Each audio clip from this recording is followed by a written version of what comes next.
Космонавты выполнили ряд научных, технических и медико-биологических экспериментов. Но в этой картине Герасимов не ушел. 1964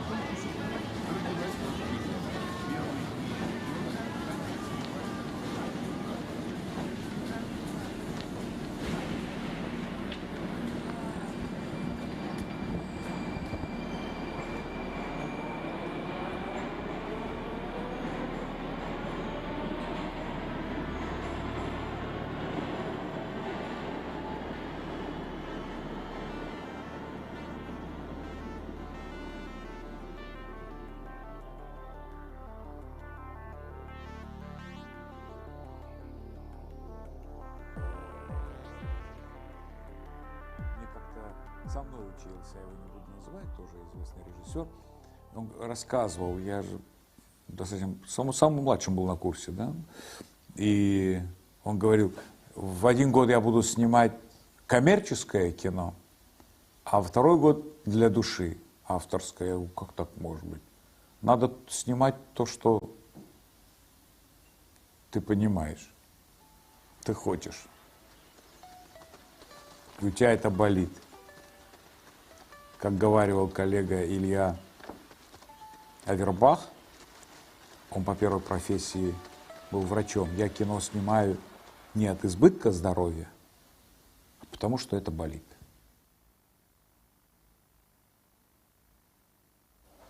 Ну, сказать откровенно, на меня школа не влияла особенно, потому что в мое время к школе относились с таким вот, как это принято говорить, с такой неприязнью. Я понимал, что надо учиться читать, тем более у нас большая семья, нас 4 братьев, я самый младший, и все книги доходили до меня.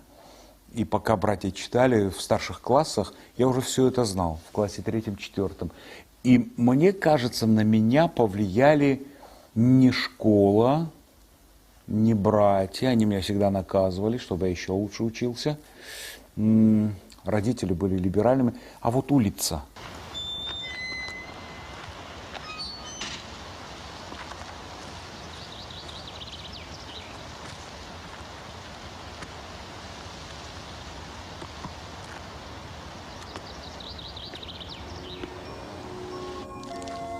Амашью. Ага. О, не сыровати. Харамака. Ничего хорошо. Почему не на занятия?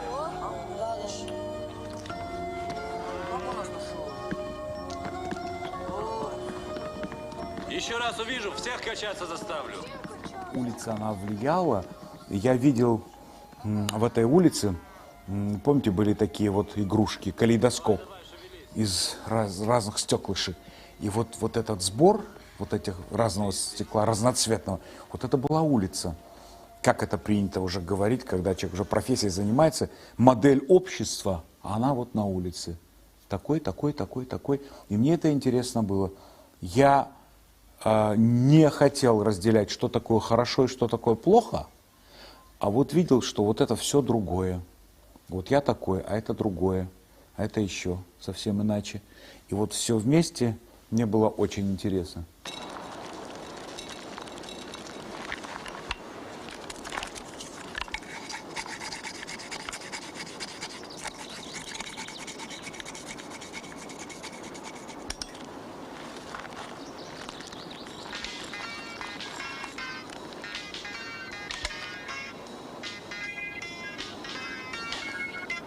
Здравствуйте, капитан Боев. Я сейчас не могу говорить.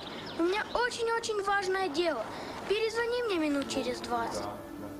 А это вы к нам собираетесь, да, в Пушкинский музей?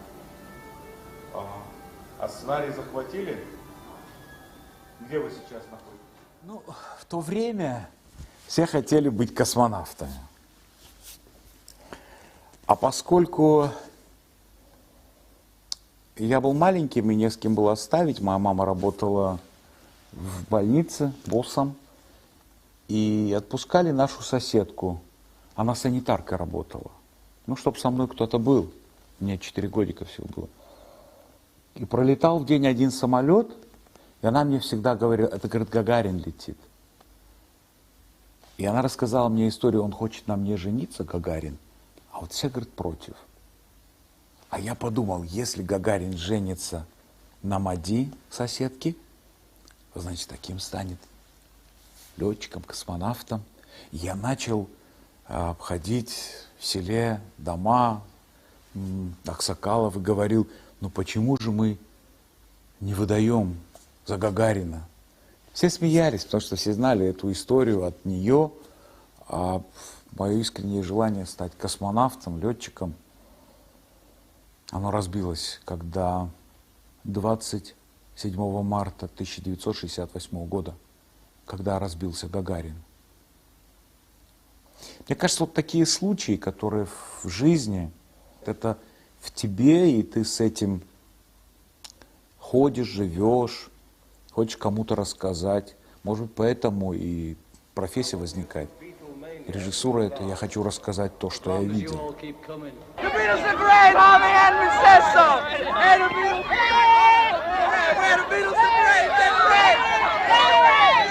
Yeah, they're pretty good. Yeah. Good as Presley? Yeah. Случай, который мне особенно дорог, это случай с Джоном Ленноном. Мои братья слушали Битлз, и мне так надоела одна пластинка и целый год. Я решил написать письмо Джону Леннону. Я таки написал. Написал Англия, Ливерпуль, руководителю ансамбля Битлз Джону Леннону. Рассказал, что вот у моих братьев одна только пластинка, и нельзя ли прислать новую. Я бросил это письмо в почтовый ящик, и мои одноклассники, они увидели, как я бросил, и они пошли и ударили по этому почтовому ящику, и выпало письмо. Увидел мой брат, и он их догнал, отнял письмо, он побил их. Ну, всего этого я не знал. Прошли годы, и когда мне исполнилось 30 лет, мне брат подарил это письмо.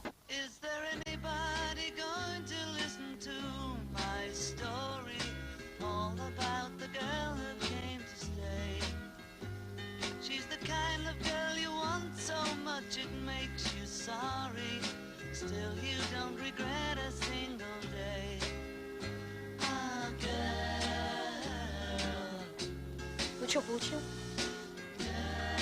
Ага, не волнуйся, ты тоже. У меня сестра, она актриса, ведущая актриса Национального театра в Владикавказе. И когда меня папа привел с собой в театр, они играли «Дом Бернарда и Альбы». Она играла младшую сестру, которая кончает жизнь самоубийством. И когда я это видел, я начал просто плакать и говорит, папа, говорю, это же Том, почему она это сделала? Но я не понимал. Это конец 60-х. Я не понимал, что эта игра мне, сколько, 6 лет или 7 лет. Когда отец взял меня, мы пошли к другому входу, не оттуда, куда вошли, а к этому. И вдруг она вышла, сестра, я успокоился. И я тогда начал понимать, ага, это так можно обмануть, сыграть так, что вот я умираю, и пусть помучаются другие, поплачут. А этого не случилось. Я никогда не думал, почему режиссура. Но совершенно четко и честно хочу сказать, что в кино я хотел прийти не деньги зарабатывать. Здесь все есть. Нефть. Это госпредство Ханты-Мансийска. Вот смотрите, какой огромный. Нефть, газы, все есть. А вот там где маленький домик. Часть города, центр, Москва. И построить рядом вот эти дом, с тем домом. Вот это. Хотя бы они... Это нарочно все. А вот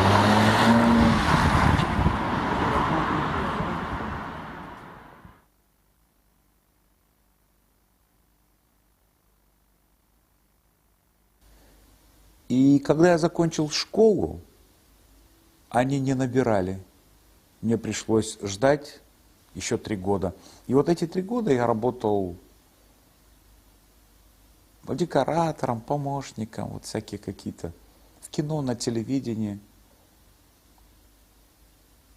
Многое там я понял и понимал, что это не то, это нет. Но там, наверное, меня научила жизнь различать зерна от плевел. И поступил в 1982 году. Наша мастерская оказалась, к сожалению, последней мастерской Герасимова и Макарова. Не добираем до того минимума, который обязан быть кинематограф. Потому что Он как бы ничего не рассказывает, да? А он все говорит. другого ответа нет. Молчит, когда он говорит. Что там произойдет? Зачем платить полтинник за то, что и так известно? Такая шутка есть. Выдающийся ленинградский режиссер, художник Акимов, он однажды сказал, я это позже прочитал, не учась в Авгике, секрет мастерства в том, чтобы сохранить в секрете, что никакого мастерства нет. Так запутать, все есть. Вот мастер пришел, и смотри, как он сел, как он бросил сумку, чего он рассказывает. Что-то он хворает, говорит так, да, что-то не так чувствует. Не пришли газеты утренние, чего-то, да. Он все это уже делает, уже процесс идет. И уже надо это впитывать. Мастерство это вот видеть, надо много смотреть. Спектакли хорошие, плохие, фильмы. Все, картинные галереи. Хотя этого мало. Если ты не знаешь, зачем ты снимаешь это кино, то это не надо снимать. Это как я всегда говорю. Кино это цепь эпизодов. Если ты вытащил этот эпизод, и ничего не меняется у тебя там, значит он там не нужен. Все. А если ты и второй вытащил, ничего не меняется, то и он не нужен. Если ты и третий вытащил, значит это кино не нужно вообще. Что только не снимают. Мне нужен только результат. И если меня не понимают, тогда мы не находим общий язык, и мы расстаемся. Ну, продюсеров много, но это твоя группа крови должна быть. Снимать можно там убийства, фонари, ночь, аптека, разбитые, убитые, все что угодно можно снимать. Все это кино, но если тебе не близко, совпасть надо.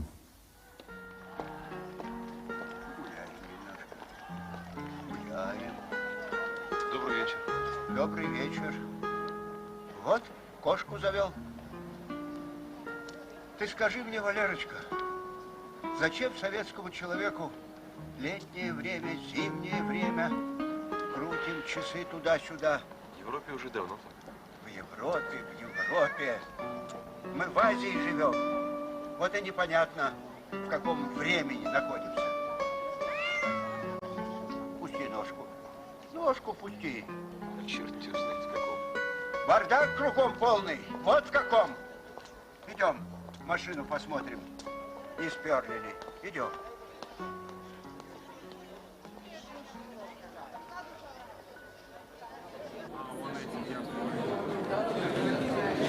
Да, я боюсь, что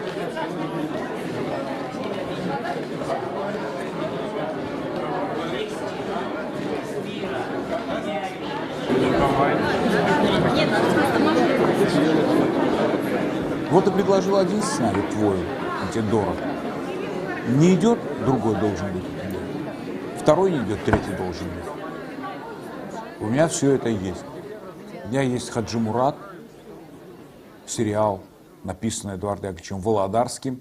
У меня есть мои сценарии «Небесные племена», «Кавказ». У меня есть другой сценарий перед листопадом, тоже «Кавказ». Потом по драме Александра Мишарина есть одна история, тоже написана. Их несколько. Вот эти мои планы. И если будет такая возможность, там, очередная встреча с продюсером, то ты прощупываешь его, что ему интересно. А если ты расскажешь, я хочу вот это снять, и он скажет, ну, сумасшедший, что ли? А он скажет, вот сегодня нужно такое кино. Главное, чтобы это кино было. Поэтому планы такие: и классика, и современная история, и что-то вот, то, что мое, о своем детстве.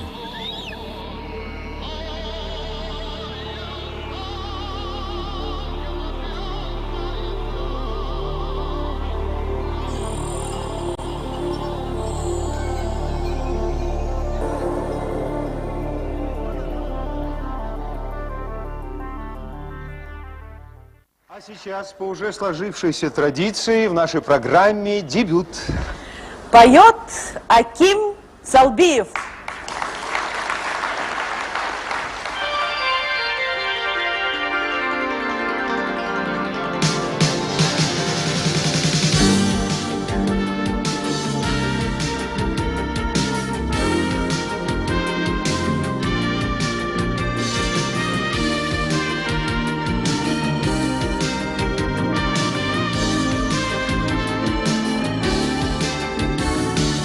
Забуду тебя, я забуду.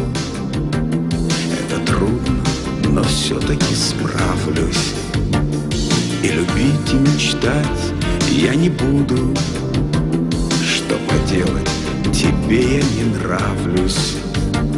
Попытаюсь не ждать нереальных свиданий. Попытаюсь уйти, незаметно растаять. След бессонных ночей, след напрасных страданий. Я оставлю себе талисманом на память. Я забуду тебя, я забуду. Это трудно, но все-таки справлюсь. И любить, и мечтать я не буду. Что поделать, тебе я не нравлюсь. Я забуду тебя, нераскрытую тайну. Мне ее не постичь, никогда зря стараюсь. Для тебя я останусь мгновением случайным. Мимолетностью легкой, и с этим я справлюсь.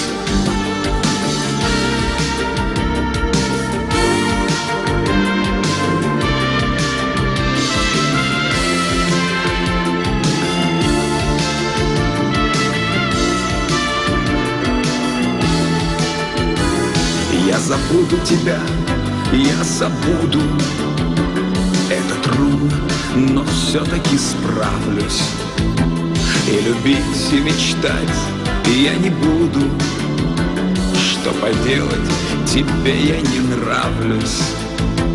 Я сожгу все мосты, ведь назад нет возврата. Перечеркнуто прошлое властной рукой. И судьба не судьба, а сплошная расплата. За земную любовь, за любовь к неземной. Я забуду тебя, хоть забыть невозможно. Своей страсти пожар потушить постараюсь. Если вновь полюблю, полюблю осторожно. Чтоб потом не обжечься, опять ошибаясь. Я забуду тебя, я забуду.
Жаркой ночью просыпаюсь, привиделся во сне знакомый путь, и я себе совсем не удивляюсь. В пути я знаю, это в жизни суть. Все спрашивают, что опять случилось. Молчу в ответ без лишних слов и фраз. Лечу, и сердце радостней забилось. Маршрут знаком: Москва, Владикавказ. Наполним бокалы вином, выпьем и снова нальем за новую встречу с тобой, город любимый, родной. Наполним бокалы вином, выпьем и снова нальем за новую встречу с тобой, город любимый, родной.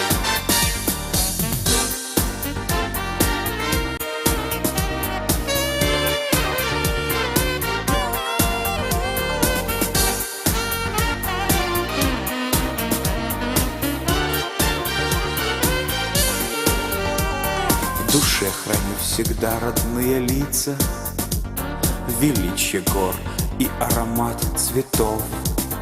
Как сын пред матерью хочу склониться, и землю здесь я целовать готов. Все спрашивают, что опять случилось. Молчу в ответ, и ни к чему слова. В судьбе моей давно соединились два города: Владикавказ, Москва. Наполним бокалы вином, выпьем и снова нальем за новую встречу с тобой, город любимый, родной. Наполним бокалы вином, выпьем и снова нальем за новую встречу с тобой, город любимый, родной.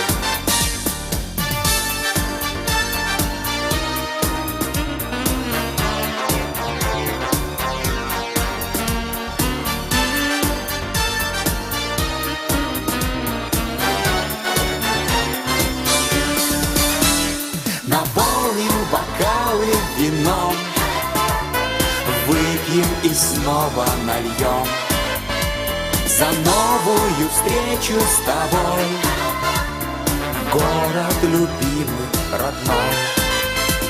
Наполним бокалы вином, выпьем и снова нальем за новую встречу с тобой, город любимый, родной. За новую встречу с тобой, город любимый, родной.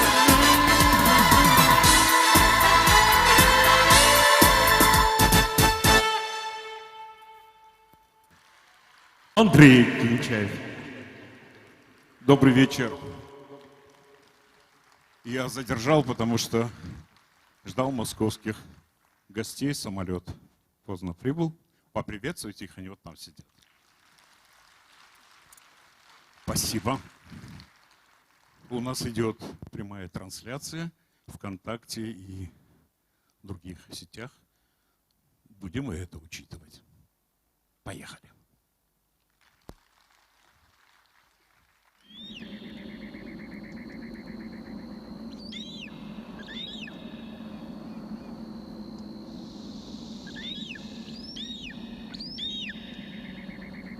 О, Георгий, вы штыркатчын лачиному. Кабатыр лачином. Там как камаю? Засеты. Засетай, даванта. Парно баттын. Агаш саут, кайла путаш тут кайшимак, да? Алан. Адон тафа. Доном кудуду. Билар маном. Билар, ой, форжному. А соглаченому Билар. Отцайна. О, да хона мадакат бират, амон чину. Оршунта гаттериттер кутхашай ахамар фадават. Одабай пуш. Ас хабарарсыт баржон хофы цукбул. Юсаргаш ехи баржон шишта. Поларвма. Это происходило высоко в горах. Орел поднялся в небо, сложил крылья и камнем упал вниз на скалы, замертво. В это время прилетели другие орлы.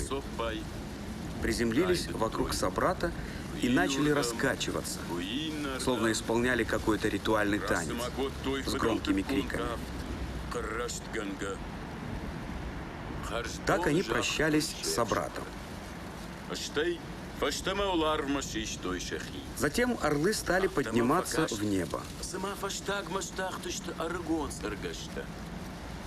Последними взлетали молодые. Один из них схватил павшего и поднялся высоко-высоко. Говорят, что существует кладбище орлов. Но это никто никогда не видел. А ты бы мог, как тот орел, а? Я еще. Ого-го! Ого-го! Вот увидишь. Увижу.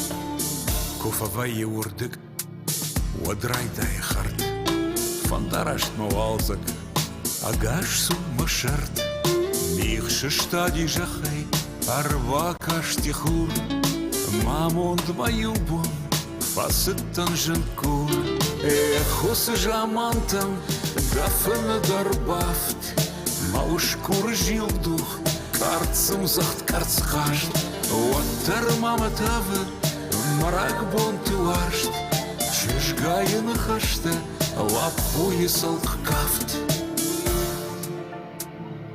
Мажарда саргашал, уаларв баштыхат, фаштагма фалладай, сандурыл рыбат, раудымга фахашта, масин тамакык, жынгналиш марты, армаштар фанык. Эхус жамантам, гафына дарбафт, маушкур жилдух, карцым захт карцхашт, уаттар маматавы, марак бонтуашт, чешгайын хашты, лапуи салк кафт.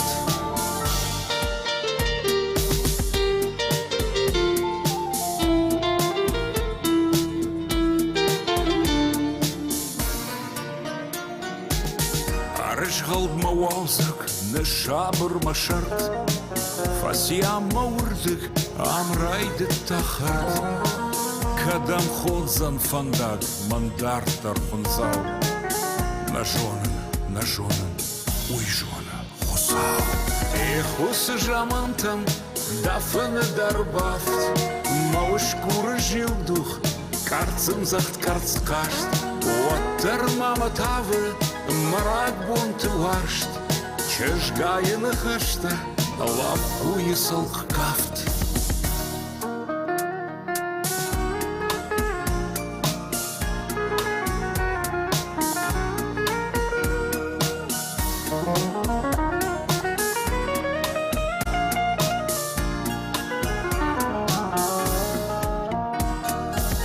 Эх, ус жамантам, дафыны дарбафт, Маушкуры жилдух, карцым захт, карцкашт.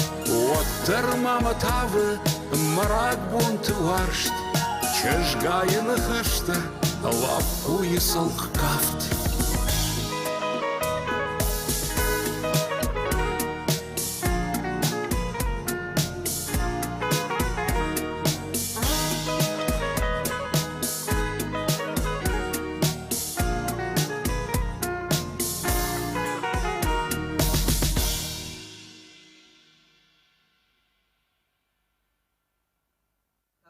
художественная личность большое имеет место в вот, российской культуре. Если вы посмотрите список его фильмографии, то это на 3 больших листах вот такой список. Значит, он работает просто не покладая сил. И действительно, с ним нельзя разговаривать просто так, вот на бытовые темы. Он моментально все, тем не менее, выворачивает именно на творческую стезю. И бывает ясно, что это его только и интересует. Сделал фильмы и про Свету Адырхаеву, и про Веронику Дударову, про Васу Абаева, Нафи Джусойти. Во всяком случае, я вот желаю нашему молодому поколению, если хотят что-то знать про культуру Осетии, да и вообще про культуру, то обращайтесь всегда к фильмам Акима Салбиева. Они вас обязательно согреют, они вам дадут некую пищу для размышлений и для ума. Он человек очень щедрый. И не щадя своих сил и творческих замыслов, он будет отдавать все до конца. Он щедр не только к своим героям, удивляет его отношение к его педагогам.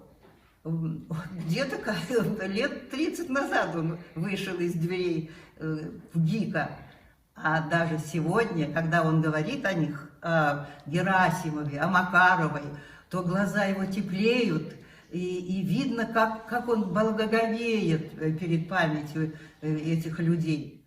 Холодным сентябрьским днем Майкл Джексон, король поп-музыки, прилетел впервые в Москву. Он прилетел и как настоящая звезда притянул к себе взоры тысяч людей, заставил их играть в своем театре, где он и драматург, и режиссер, и единственный актер в спектакле под названием «Майкл Джексон в Москве». Помнит ли сам Майкл, в который раз он спускался по трапу, ступая на землю новой для него страны? О чем думал, глядя на встречающих его журналистов и поклонников? Этого мы уже никогда не узнаем. Одно можно сказать твердо. Этот удивительный, казавшийся немного закомплексованным и неуверенным в себе человек точно знал, что каждый его шаг, каждое его движение фиксируется на сотни телекамер. Кому-то может и льстить, но Майкл Джексон, уставший за долгие годы от такого пристального внимания, от десятков тысяч всегда устремленных на него глаз, хотел убежать и спрятаться. Спрятаться в своем особом, только ему известном мире, где он навсегда мог оставаться ребенком. И он оставался им до самого своего предела. Это мы росли, становясь понемногу черствее и циничнее, променяв свою детскую непосредственность. Что ты ждешь от концерта? Я увидеть Майкла, послушать все его песни, которые я никогда не слышала. Живой концерт — это нечто. Я, во-первых, ради этого сюда приехала. Откуда? С Германии, именно на концерт. Вот. Я люблю его очень. Просто я не знаю. Это необычная личность, понимаете? Это я не хочу сравнивать его с Богом, но можно сказать, что это Бог. Да, мы втроем приехали из Новосибирска. А как, поездом, самолет? Поездом, 2 суток, купе с тараканами. И что вас побудило? Любовь к Майклу. А шляпы откуда? От Майкла? Нет, шляпы наши личные. Откуда приехали? Я отсюда. Из Орла. А ты? Из Брянска. А ты? Я с Московской области. Тоже любишь Джексона? Я обожаю просто. Он просто король танца. Как он двигается, это просто потрясающе. Это нельзя повторить. Многие артисты пытаются это сделать, но у них ничего не выйдет.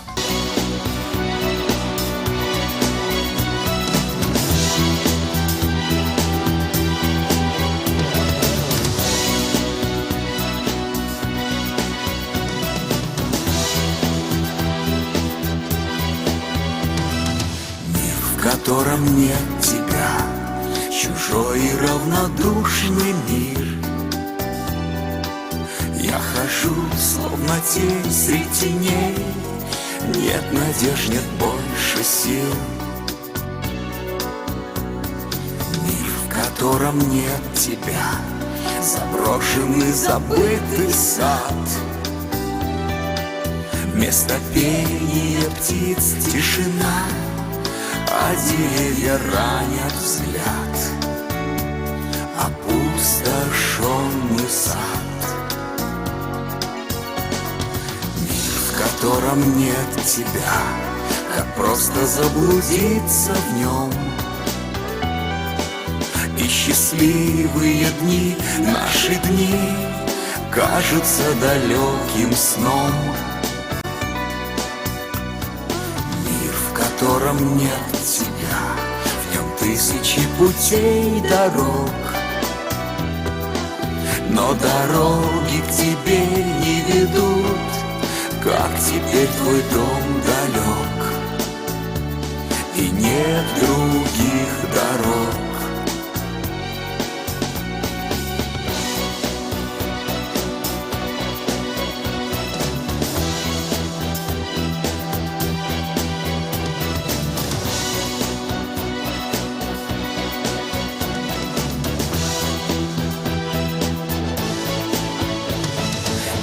В котором нет тебя, в нем все смешалось, ночь и день. Осень, лето, зима и весна, жар и холод, свет и тень. Мир, в котором нет тебя, услышит мой печальный зов. Моя песня, как крик в пустоте, только не услышишь слов. Мне не вернуть любовь.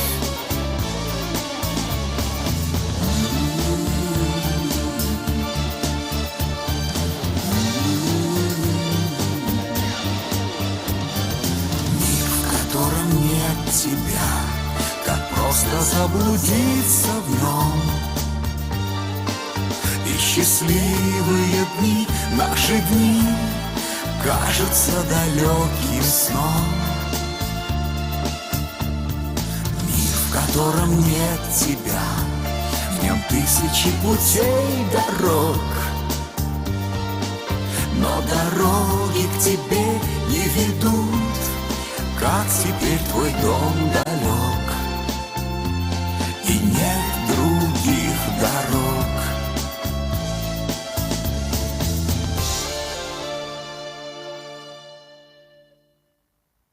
С режиссером Акимом Салбиевым мы познакомились на картине «Ищу невесту бесприданного». Он искал яркие мелодии и обратился ко мне. Было написано достаточное количество песен на слова легендарной Риммы Казаковой. И исполнили эти песни Аким Салбиев и певица Анастасия. Мы с Акимом сдружились, он оказался ярким, талантливым актером, певцом, режиссером. Столько ипостасей в нем было, что когда мы общались, с каждым годом у нас происходили какие-то творческие записи песен, какие-то творческие споры. Мы ходили на концерты, на кинопремьеры. Из картин Акима мне очень нравится «11 писем к Богу». Я считаю, это крайне талантливая режиссерская работа. И все время общаясь с Акимом, уже столь продолжительное время, он просто помог мне как другу, потому что он, можно сказать, ввел меня в большой кинематограф, после чего я более серьезно занялся написанием музыки к фильмам. Я очень счастлив, что судьба свела меня с таким талантливым, креативным, харизматичным, поющим, очень музыкальным режиссером.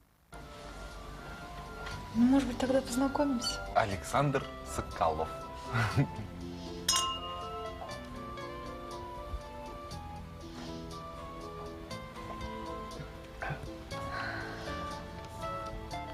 Вера, а можно задать вам глупый вопрос? Да. Вот, например, если бы к вам приплыла золотая рыбка, вы бы что у нее попросили? Ну, я не знаю. Ну, может быть, счастье. Хотя это понятие нематериальное. А вот большинство людей считает, что чем больше материальных богатств, тем счастливее человек. Ну, по-моему, это такая глупость. Ну, я имею в виду, что я не согласна. Мне кажется, что чем богаче человек, тем более он беден. Ой, ну, в общем, духовно. Но я имела в виду... Ничего, все в порядке. Но, уверяю вас, из любых правил есть исключения.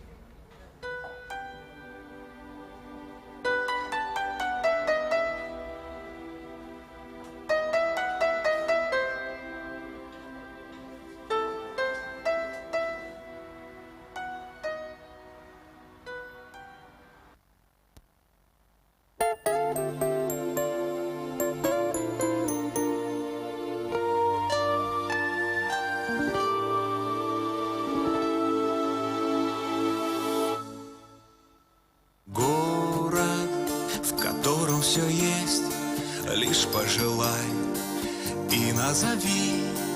Город, как страшная месть мне и тебе, нашей любви. Только меня позови, дай мне найти губы твои, дай мне на вечность любви. Долгий глоток нашей любви. Город, где все на продажу, город, где я одинок. Ты утоли мою жажду, дай мне на память счастье глоток. Город, где встретил однажды все, что сберечь я не смог. Ты утоли мою жажду, дай мне на память счастье глоток. Город, где все на продажу, город, где я одинок. Ты утоли мою жажду, дай мне на память счастье глоток. Город, где встретил однажды все, что сберечь я не смог.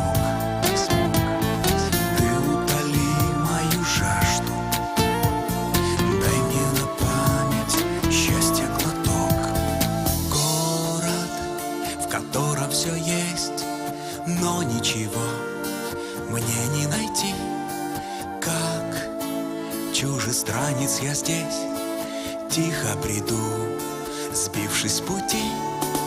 И от привычной беды стонет душа, мечется кровь, рядом навеки не ты.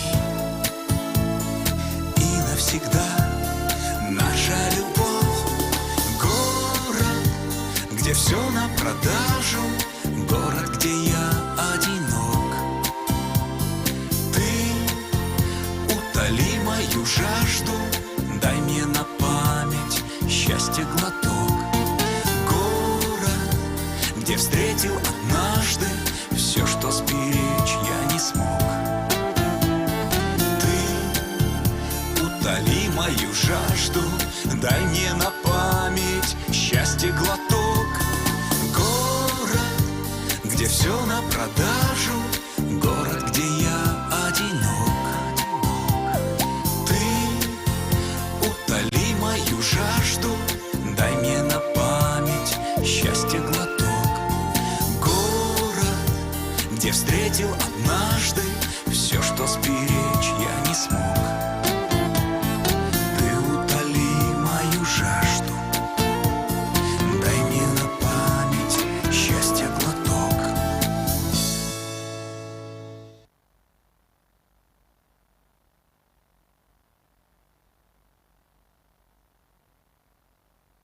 Каким-то образом Аким нашел меня. Он был, по-моему, закончил только что в ГИК, это, по-моему, дипломная работа была. Это очень хороший проект. Вообще, надо сказать про Акима. Это по таланту, вообще, о земле дает, сколько талантов ваших, понимаете? Все тут работают, все таланты. Он очень талантлив и как поэт, и как знающий поэзию. И он певец, он очень музыкальный человек, образованный очень и прекрасный режиссер. Режиссер, который умеет слышать время, что такое режиссер, и организовывать какое-то пространство кинематографическое, и туда вот погружать тех персонажей, тех людей, тех артистов, которые нужны для этой картины. Там главную роль я играл вместе с Глаголевой, с Верой. И картина, она предтеча всех 90-х годов. Вот я тогда расскажу еще раз про нее. Предтеча, потому что весь смысл, значит, я инженер, занимается дизайном, у меня есть жена, живут очень скромно. И она обвиняет его, что нет денег. И он не знал, что делать, и задумал такую историю в фильме, что он может как бы украсть мальчика своего начальника и попросить денег.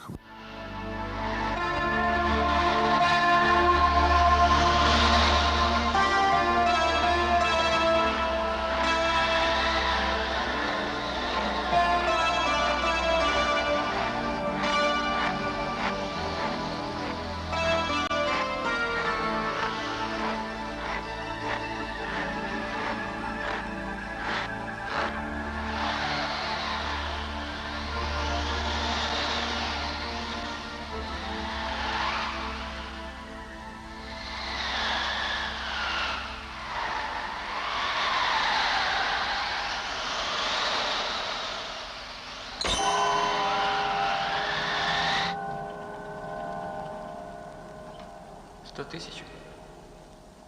Да, я его говорю.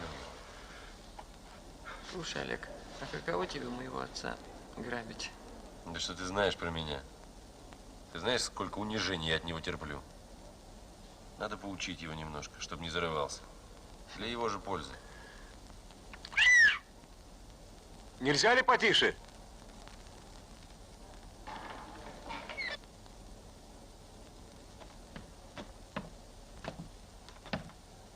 Архитектор.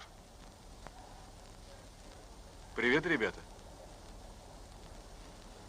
Вот что, архитектор. Слушай меня внимательно. Лопнул твой план. Понял? Так что, если хочешь сухим выйти из игры, так сиди здесь, помалкивай и никуда не суйся. Юный фехтовальщик сменил оружие. Значит, ты хотел отца собственного? Молодец.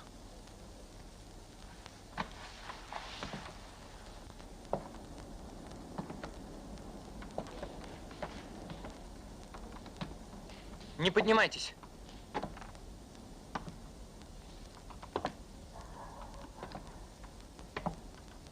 Предупреждаю вас, не поднимайтесь.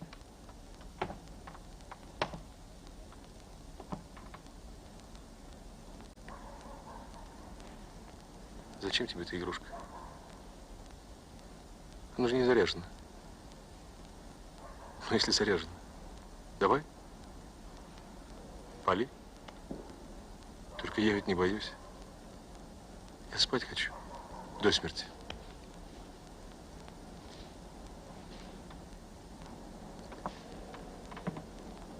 Значит, ты сам хотел отца? Молодец. Ай да умница. Так и надо. Грабь награбленное. Ну ладно, давай ружье. М?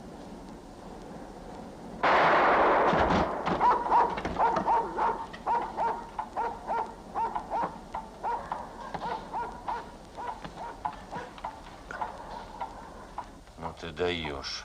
Я не хотел. Не хотел? Ты хотел. Ты теперь убийца, ты понял? И меня втянул. Не ори. Все будет путем. Путем? Ты машину где оставил? Тут недалеко. Не на дороге? Нет, рядом с дачей. Отлично. Будет пожар. Мелкий такой пожар.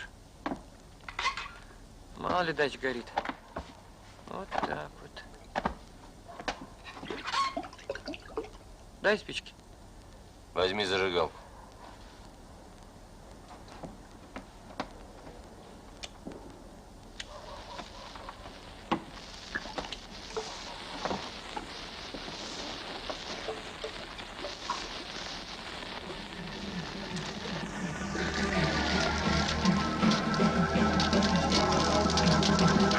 Тащи его.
мне говорят, я что, говорить не умею? Почему молчу? Потому что режиссер концерта и автор Суслан Коцлов концерт проводит Российский фольклорный союз. И он сказал, больше дела, меньше слов, больше песен и экрана.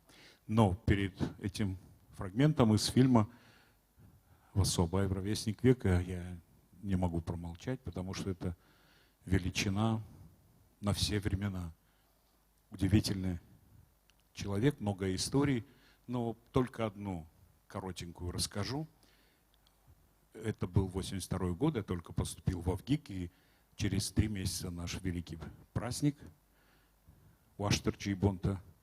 И мне посчастливилось отвезти домой нашему великому Василию Ивановичу от праздничного стола хон. Я привез, и он был рад. Это было 9 часов вечера. Василий Иванович сказал, что давайте встретимся завтра в субботу в 2 часа, и вы будете свидетелем, и будем пиршествовать. На следующий день, в субботу, я пришел в 3 часа. Мы молча сели, и я вдруг сказал, а нельзя ли подогреть пироги и мясо? На что мне сказал, в 2 часа они были горячими. Больше никогда я не опаздывал не только к Василию Ивановичу, но ни к кому. Внимание на экран. Действительно, под небом места много всем, и все могут жить как братья. Ничто этому не мешает, кроме вот злой воли каких-то отдельных людей.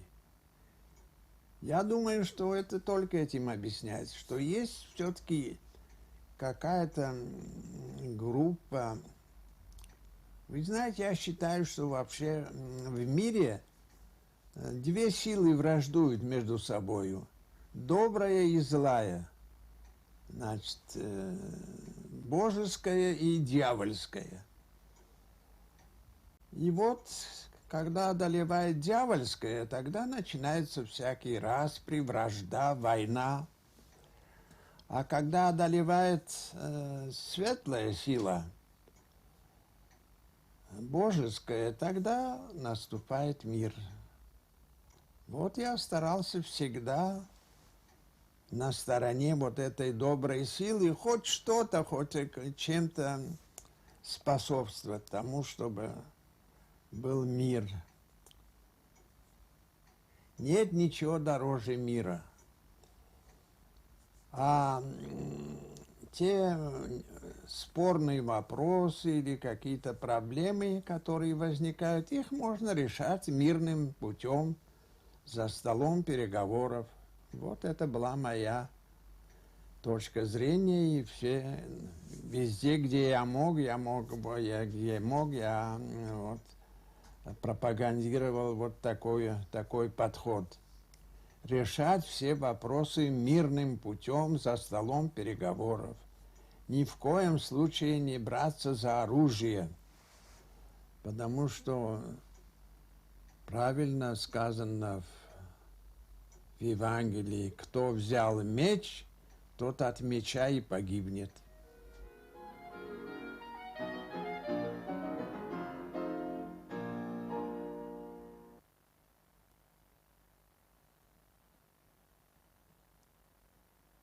Ема, век патвижердер хоржот, она нижма амончинут, ама дувоны хаши жығзынан.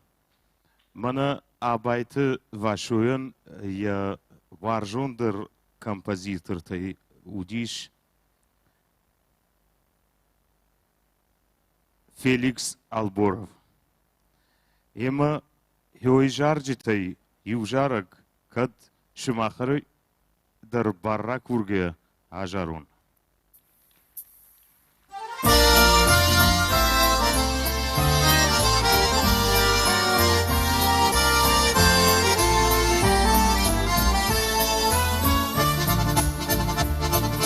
Песню славим Зарину, мы сердцем чиста, как слеза, и под ресницами длинными звездами светят глаза. Всех прекрасней ты в нашем милом краю, Жизнь готова так, я за любовь твою, да жизнь отдать за любовь твою.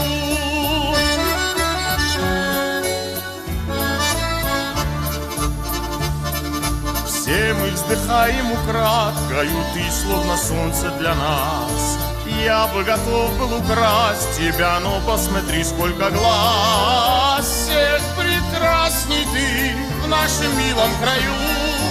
Жизнь готова дать я за любовь твою, да жизнь отдать за любовь твою.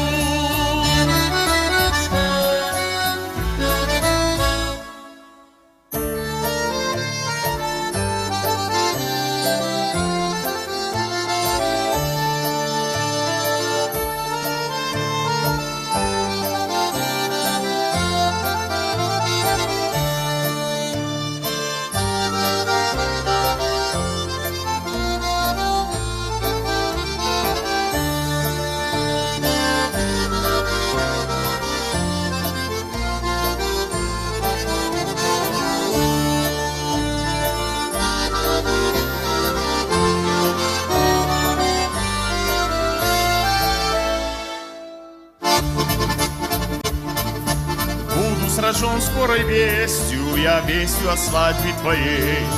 Ты мне все снишься невестою, только, увы, не моей. Всех прекрасней ты в нашем милом краю. Жизнь готова так, я за любовь твою, да жизнь отдать за любовь твою.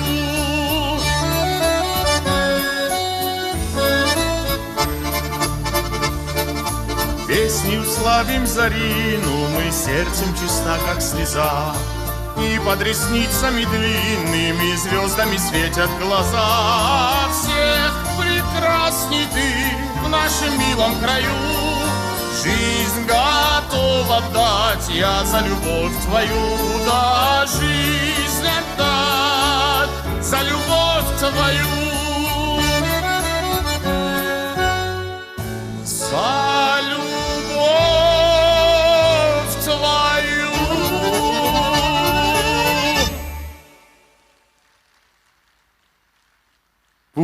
Бужник пацарбондар берет. Это старинный пригород Лондона Уимблдон. Он известен всем любителям большого тенниса. Здесь проживает со своей семьей легендарный профессор Григорий Александрович Токати. О жизни, о судьбе, о науке наш разговор. Салбиев. Вы знаете, что И, В, Иев – это не осетинское. Это пришедшее. Ну, я слышал, что раньше были Шалбион, Фарнион. Окончание, как вашей фамилии. Yes. У меня имеется старый друг в Турецкой академии наук. Старик глубокий. И он мне говорит: вы знаете, ваша фамилия, откуда происходит моя фамилия. А он мне рассказал, что если копаться глубоко в это дело, то ваша фамилия означает место Токат. Токат, есть такой город в Турции. Токат означает место ежегодных сборищ принцев. Меня это удивило, слушайте. Беда заключается в том, что на нашем осетинском языке это неплохо, но и не очень хорошо. Слишком большое засилие неизбежной русификации. Имейте в виду, если речь идет о знании русского языка, русский и так далее, я такой же русский, как любой русский. Я не Россия моя родина. Но факт остается фактом. Что бы мы ни взяли, обязательно русифицируется. Например, Алагир. Что такое Алагир?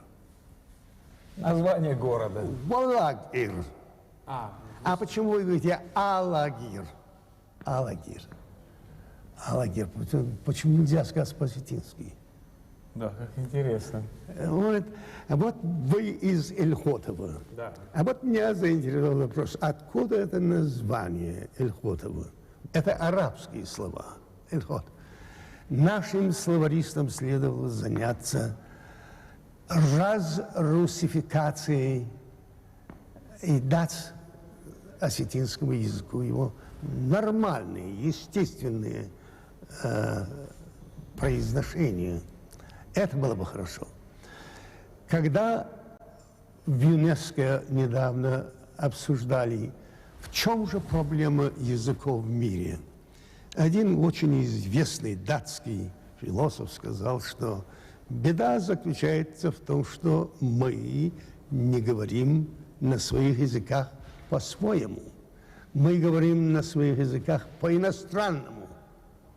Я думаю, что рано или поздно так называемый национальный вопрос, который все время обостряется, одновременно, между прочим, с господством основных языков английского, русского и так далее. Я думаю, что в недалеком будущем у вас и в Осетии, и в других местах получится очень неприятный сюрприз. Народы станут перед выбором говорить по-своему или говорить на своем языке по-иностранному. Вы пока говорите по-иностранному. На своем языке по-иностранному. Да. Вот вы меня спрашивали, как насчет осетинского языка. Я должен вам сказать, что осетинским языком я владею, приблизительно как на уровне среднего осетина. Может быть, немного ниже. Но когда вот иногда ложишься и слегка прикрываешь глаза и читаешь энциклопедии или словари, призадумываешься, вот откуда у нас это слово, немного неудобно. Неловко, да? Неловко. Мы слишком иностранизируемся. И тем самым себя лишаем некоторых важных вещей. Вот в связи с вопросом об осетинском языке мне хотелось бы упомянуть один очень важный момент. У нас еще не решен исторически, окончательно вопрос о происхождении Осетии. Осетия – это подброшенное название. Это грузины когда-то подбросили оси и пошли есть. Это подброшено, это не естественное название. Ну хорошо, вы говорите Аланы. А вот какая работа зашла глубже истории Алании? Ведь до Алании тоже были что-то. Скифы, сарматы. Yes. Не только это, если вы заглянете в Римскую империю, развал Римской империи, то вы увидите, что восход народов с востока на запад был фактически тронут вот этим развалом Римской империи. Сильная, хорошо развитая цивилизация, и она двинула не совсем обоснованные народы двигаться туда. Когда вы роетесь в этих деталях, вы обнаруживаете, что, может быть, мы поторопились с названием Алания. Беседовать с профессором Токати можно бесконечно долго. Ведь столько, сколько знает этот человек, невозможно рассказать ни за день, ни за неделю, ни за долгие годы. Уникальность профессора в том, что даже одно, казалось бы, случайное слово, сказанное собеседником, заставляет неутомимый мозг ученого выстраивать свои, только ему известные цепочки логических умозаключений, которые приводят в итоге к новому, более совершенному знанию.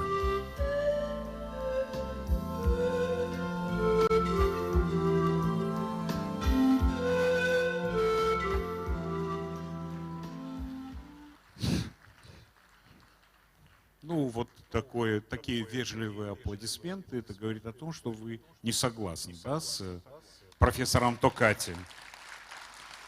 Но это наша национальная черта, да? Хуйманей самой Лагдару. Куда он пошел? Римская империя. Знаете, какая вещь? Много вопросов, но пока я не опубликую большую часть нашего разговора, мы ответов не услышим. Но мы должны гордиться таким человеком, и надо больше знать о том, что случилось в те годы, а не читать вот такие очень публикации. Сегодня все печатают, но реакции никакой. Но речь о другом. Я вдруг узнал, что в зале сидит актер театра и кино, певец Эдуард Базаев. Он здесь? Вот я не очень люблю, когда говорят Эдуард Базаев, осетинский Сергей Трофимов, да? Это Сергей Трофимов, осетинский Эдуард Базаев. Ты здесь? Покажи себя. У него есть песня, вот идет, песня «Владикавказ», а у нас с Джанлеем Джуоевым, выпускником консерватории, твоя минусовка есть. Да? Эдуард Базаев. А потом мне еще не нравится, когда говорят Римма Илурова, осетинская Татьяна Буланова. Это Татьяна Буланова, осетинская Римма Илурова. Эдуард Базаев.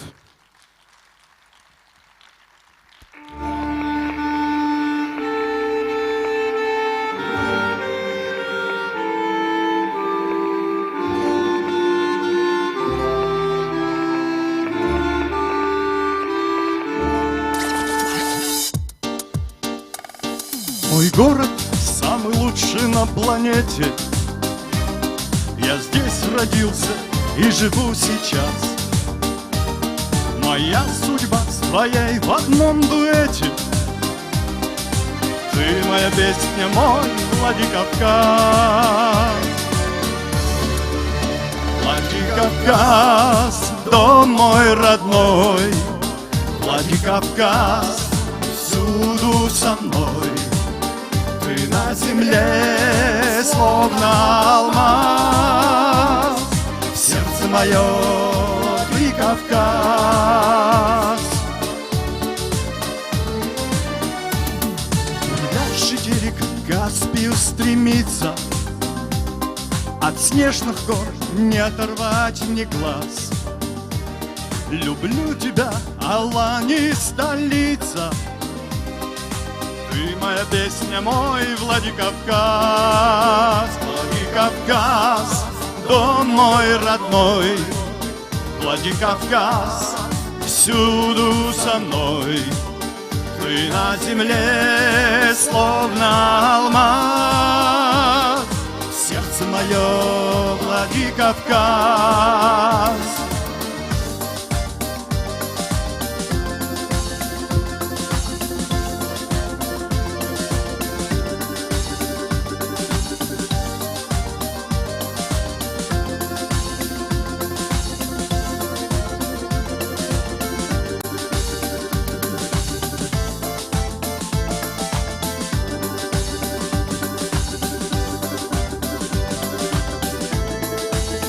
Припев вместе.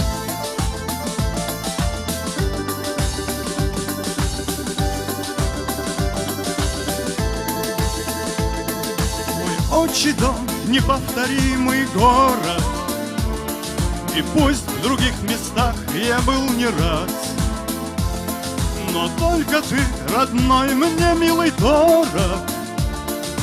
Ты моя гордость, мой Владикавказ. Владикавказ, дом мой родной. Владикавказ, всюду со мной. Ты на земле, словно алмаз. Сердце мое, Владикавказ. Владикавказ, дом мой родной, Владикавказ, всюду со мной. Ты на земле, словно алмаз, сердце мое, Владикавказ.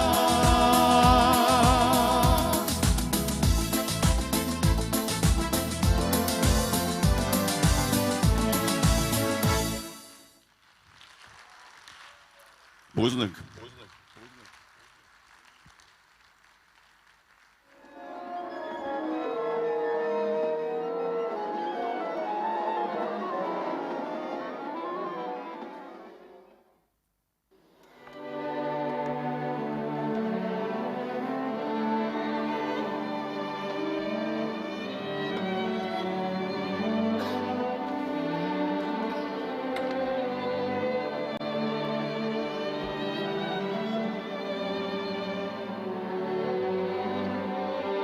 Мне непостижима игра. Ну, как у них это пальчики все бегают, как это все соединяется, как они все запоминают. Это огромные совершенно партитуры и концерты, и как они это все делают, это тоже непостижимо. Наверное, нас объединяет любовь к музыке, а может быть, как принято говорить, любовь к прекрасному. Я знаю одно, мы, друзья Леонида Михайловича, ломали голову в один из юбилеев его дня рождения, вот, каким образом его поздравить. И в конце концов никто не спорил с тем, что лучший способ поздравить его с юбилеем – это просто сыграть для него концерт. Я думаю, что он сам получает то необходимое, энергетическое, духовное, личностное наполнение, в котором он так нуждается, прежде чем он вновь и вновь будет помогать самым главным людям на планете, детям.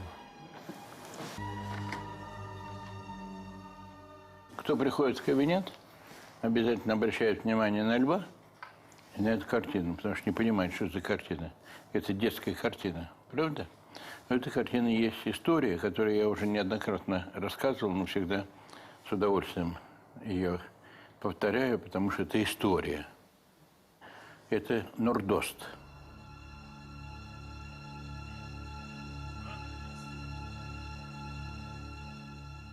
В фойе вот этого клуба была выставка детских рисунков по мотивам «Каверина. Два капитана». Это рисовали ребята. И однажды в очередную ночь, когда я туда прошел, как раз поговорил с Бараевым, и он мне обещал отпустить детей, обманул потом. Бараев – это руководитель террористов. Я выходил, и один из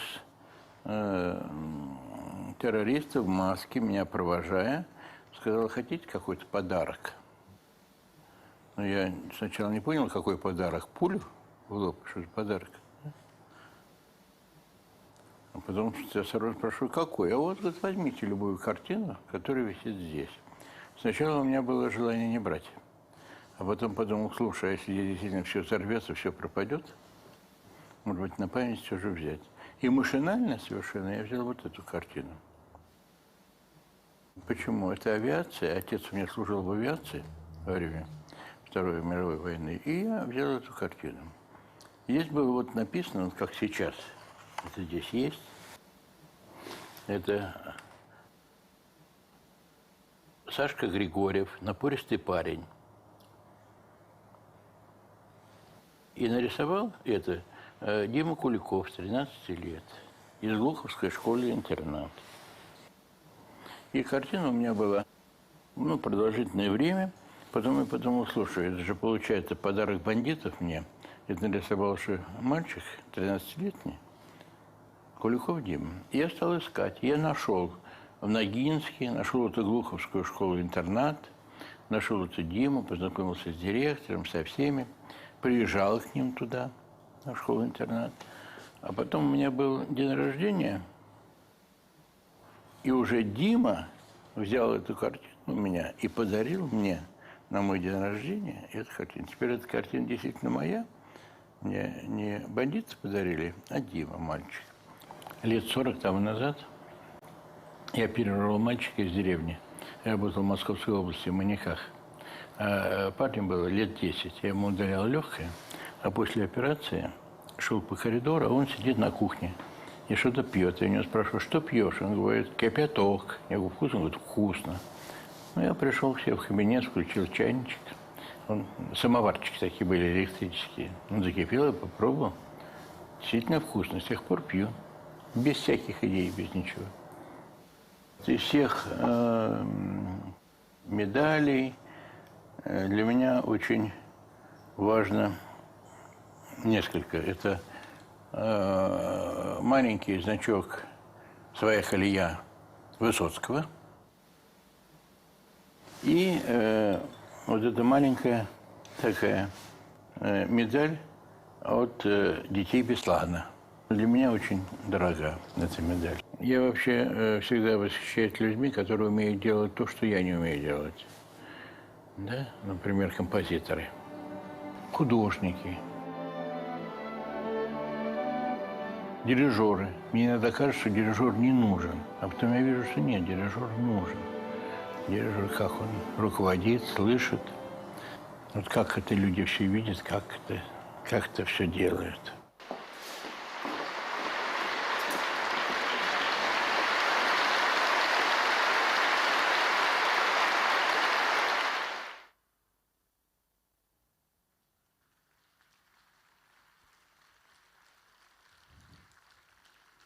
Ну, эти две легенды не нуждаются в представлениях, в комментариях. Я пригласил в свой концерт человека, который меня потряс в Москве на проекте «Голос. Дети». Он представлял Владикавказ. Эрислав Санакоев.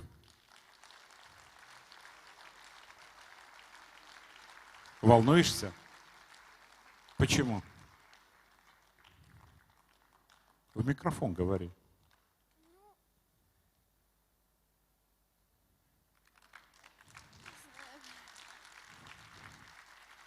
Чего? А включить тебе микрофон? Раз. Ну, ну так поговори. Смотри, к тебе пришли какое количество людей. Я буду слушать тебя. Что споешь? Я буду петь песню «Che bella cosa». Ого. Давай.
Браво. Спасибо.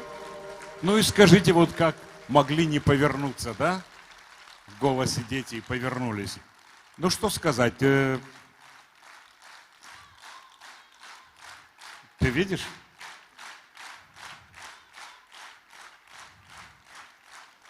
Робертино Лоретти, но наш Эрислав лучше. Молодец. Спасибо большое. Ты певцом хочешь стать? Да.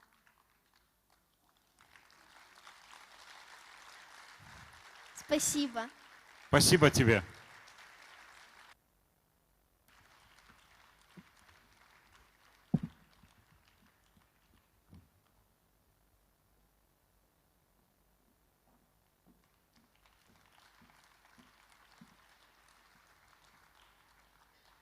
Галванте Людмила Ямзавга, Алай Нагмад.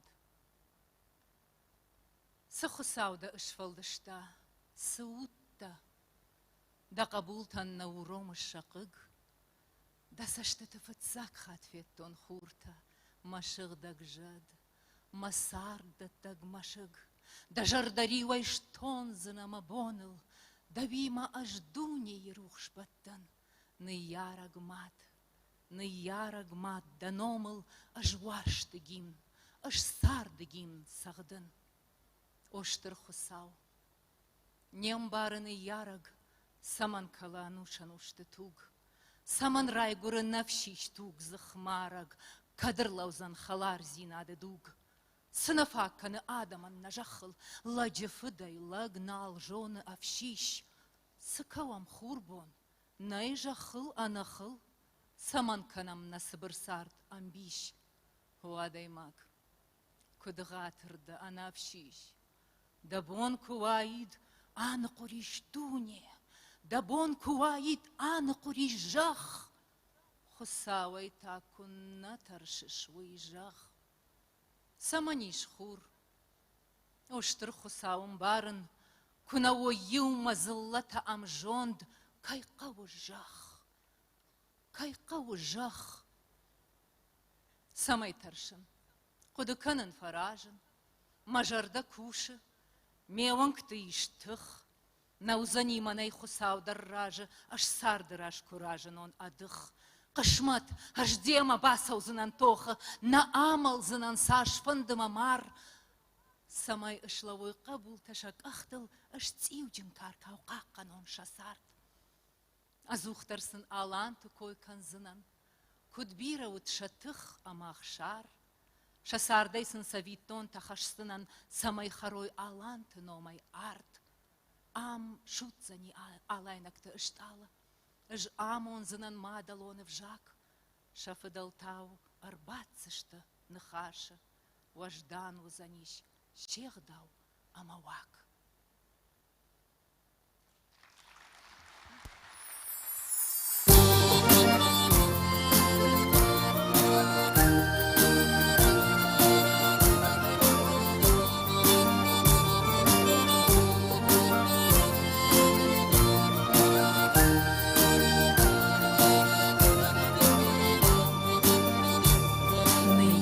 Джунга шишиш паран хуры, тымыхта амаважал ташатты, нақауамадай хош саштынгаш хуры, яхадага саштуар жонайдатты, ныярагмады сашты таншаванадай, каны қабулы жарда син тайзак.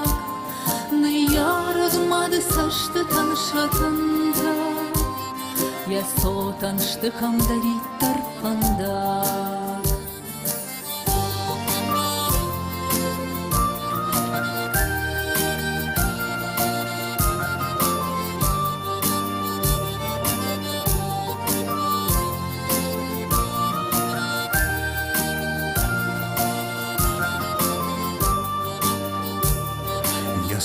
Дайкат ишкат бонны ярак, набат автана баравды дадау, вот жон дыинкай ашкутта ежарда, а моя ража кул шарей орлау. Ярагмады сашты таншауындай, Каны қабулы жарды син тайзақ. Ярагмады сашты таншатында, Я сотаншты камдаритар пандақ. Намадал ты фалман радал каштыты, Апындарны кожбалми амахи. Катфандыдарны яраджы саштыты, Дефензена дажын амадаси. Ярагмады сашты таншауындай, Каны қабулы жарды син тайзақ.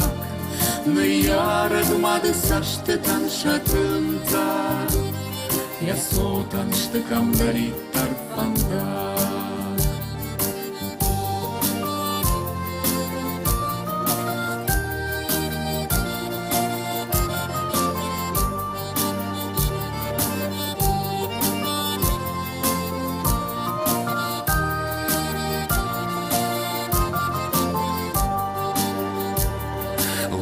Факаны жарын амахудын, Ярагмады рух сашты тыкашт. Намадалтын тахуды, о тахуды.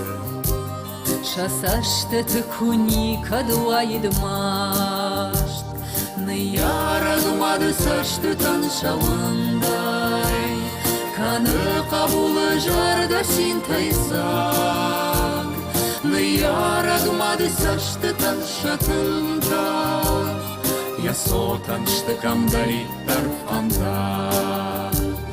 Ярагмады сашты таншауындай, Каны қабулы жарды син тайзақ. Ярагмады сашты таншатында, Я сотаншты камдаритар пандақ.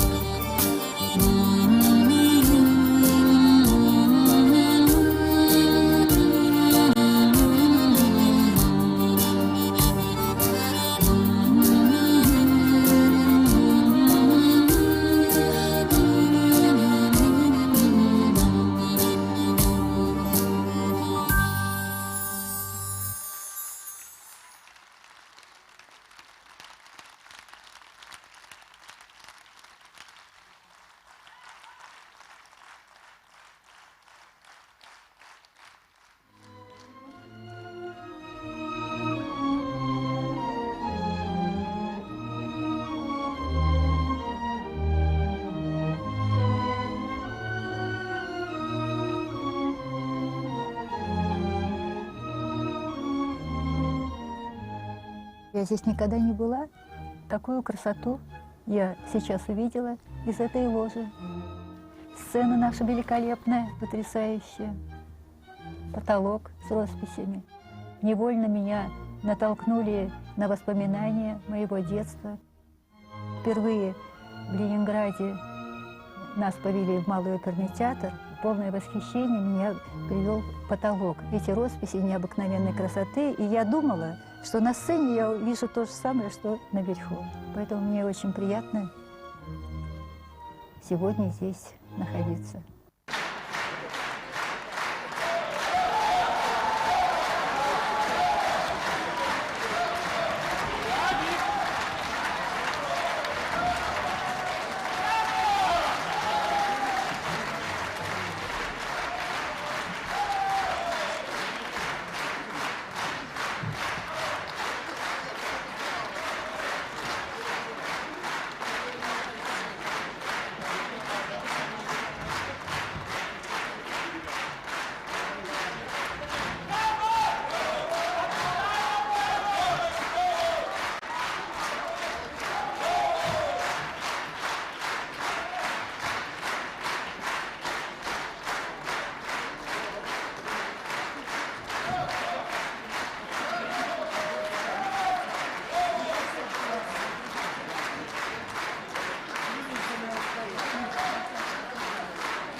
Я Светлана Адырхаева, народная артистка Советского Союза, прима-балерина Большого театра.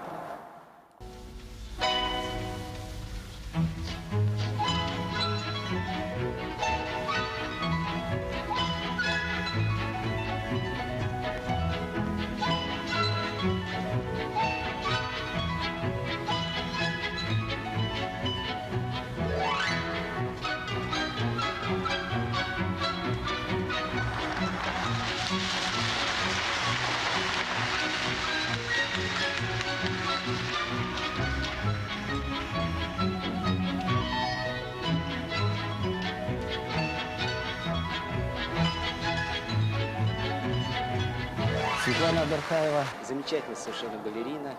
И если я сейчас закрою глаза, и передо мной встает вот ее многие образы, ее исполнение. И, знаете, прекрасная школа совершенно. У нее были замечательные педагоги, великие мастера того времени. И необыкновенно красивые балерины. Необыкновенно. Это была вот такая статуя. Вот примерно я стою вот рядом. Видите?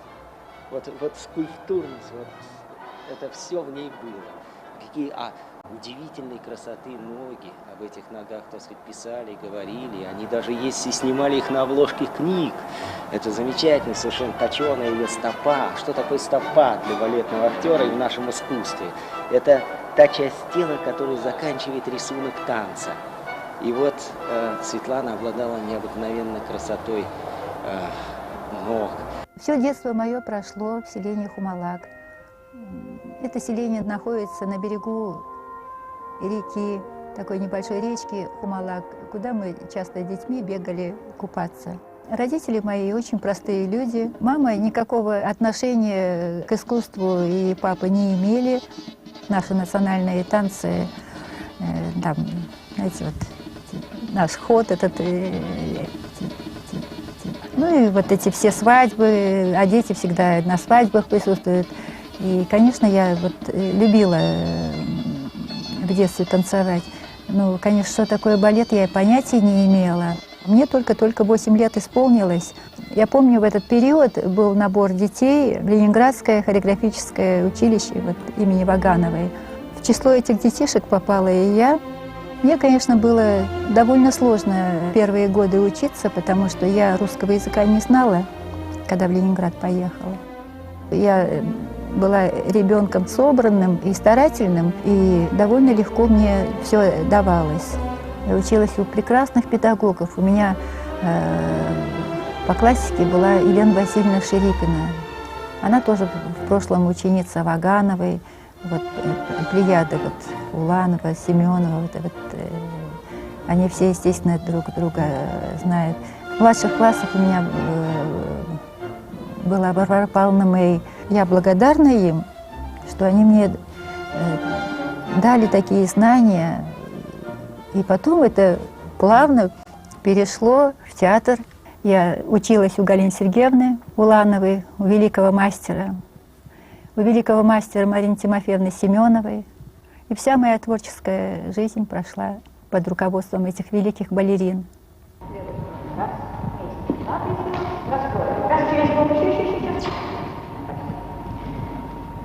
Я окончила Ленинградскую школу, что меня как-то очень подкупило, поскольку я сама ленинградка, как-то вспомнилось и мое какое-то юношество. Во-первых, подкупила ее внешняя форма первая, что как-то бросилось в глазах, очень красивые ноги, очень мягкая, очень лиричная. Скажем, в легенде очень хорошо ей помогает просто ее национальность, Восток как-то здесь очень близок к этой роли. Так что это очень хорошо, конечно.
Я обещал эти стихи читать на каждом вечере.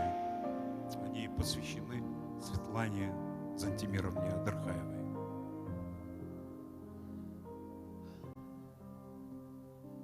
Я засыпал усердно в преддверии зари. Вдруг постучало сердце, негромко, изнутри. И с самого начала притронулось к плечу. Я много лет молчала. Поговорить хочу. Пересыхает в горле. Дожди приходят редко. Твоя грудная клетка тонка, но все же клетка. А на кромешней ночи меня теснит она. Я вечно в одиночке. А в чем моя вина? Ворочаюсь, живое, подсчитываю дни. Пусти меня на волю, клетку распахни. Себе крылья выращу и все сумею вынести. Стучится сердце, выпусти. А как его я выпущу?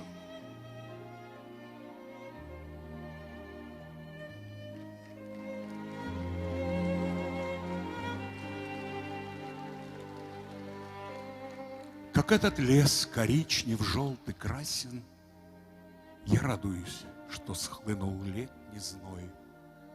Неужто я старею? Я согласен. А ты остаешься как весной. Ведь не тебе же стать сухой иголкой в кустарнике, редеющем сквозя. Останься мягкой, голубой елкой, как будто бы тебе стареть нельзя.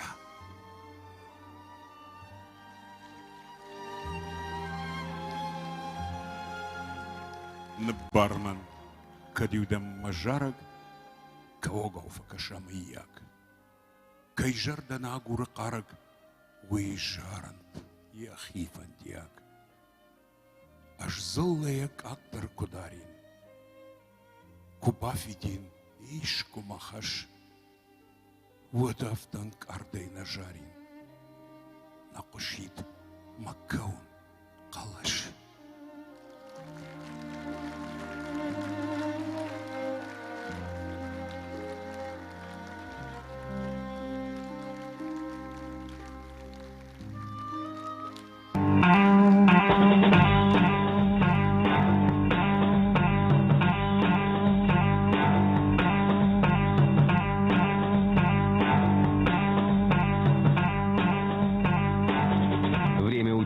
И никогда не ждет. А мы вот уже сотни лет пытаемся его измерить. С помощью секунд, минут и часов поймать мгновение, которое никогда не повторится. Изначально Арбат считался от Кремля до Москвы-реки. Сожженный и восстановленный. И вот столько натерпел Арбат, прежде чем он стал историческим центром Москвы. Храм находился вот здесь, на Арбате. Большой Николо-Песковский переулок, дом 6. Намоленное место. Сюда приходили для исцеления. Но судьба храма, история храма страшная, невероятная. Здесь поэт Марина Цветаева крестила своих детей. Прихожанином был Александр Скрябин, композитор, который жил здесь и в 1915 году был отпет в этом храме. Здесь была панихида по ушедшему поэту Александру Блоку в Петрограде. Простые люди могут совершить чудо. То есть это те, кого называли целителями. Высшие эшелоны власти, они летали в Болгарию. Как вы думаете, к кому? К легендарной Ванге, которая говорила им, сколько они будут жить и будут ли они работать в политбюро. Но эти времена закончились, и в конце 70-х, в начале 80-х в Москве появилась новая легенда. Легенда по имени Джуна. Ни одна улица в Москве не может рассказать столько историй, сколько может рассказать Арбат. Существуют места, которые оставляют свою ауру, мистическую и одновременно страшную.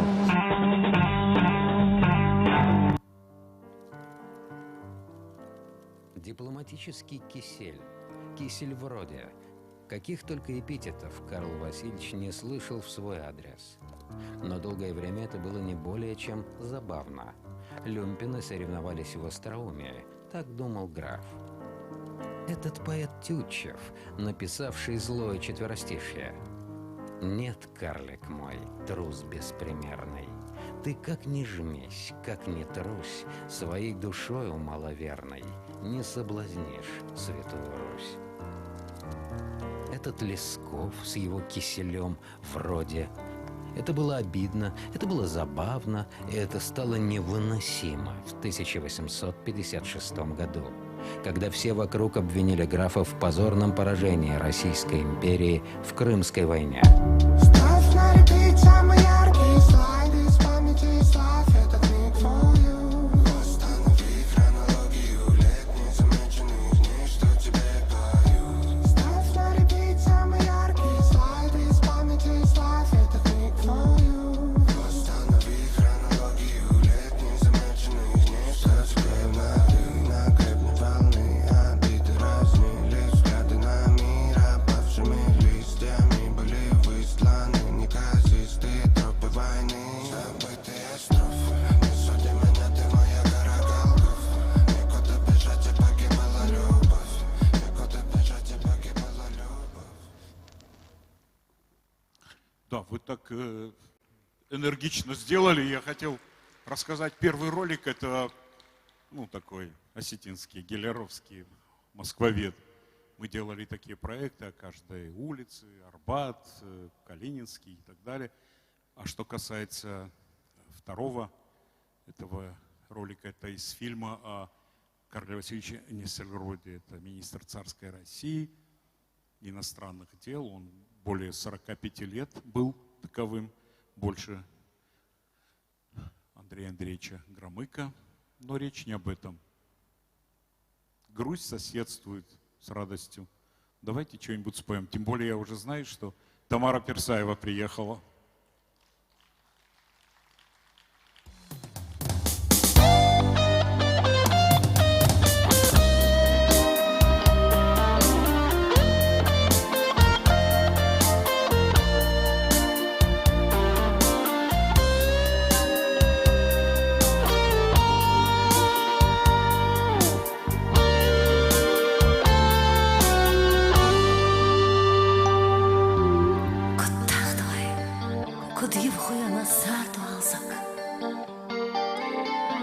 Намаракала дидинак на сарт.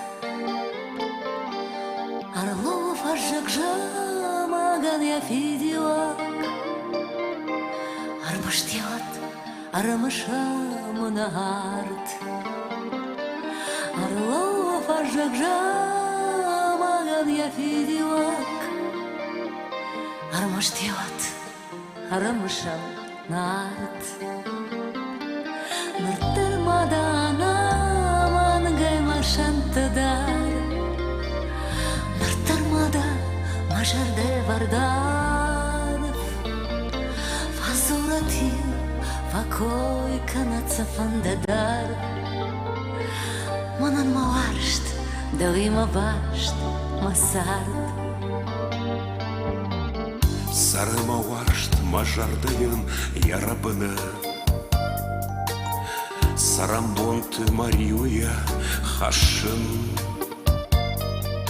Сағды тафандыр ног жарык жардабынай. Сыматанок да сашты там кашын.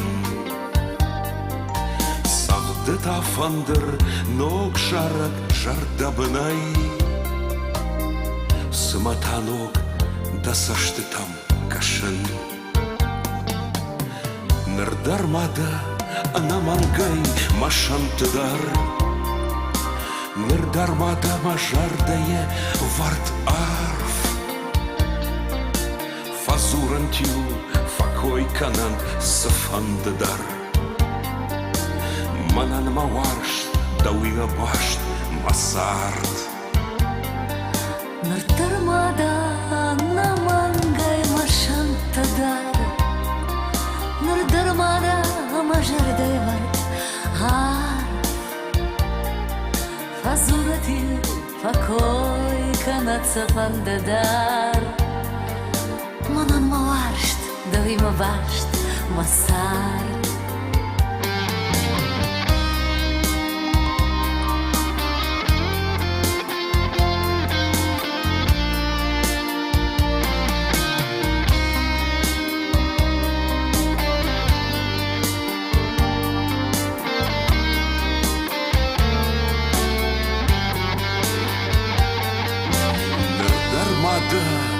Ана маңгай вашантыда Нырдармада мажардай вард арф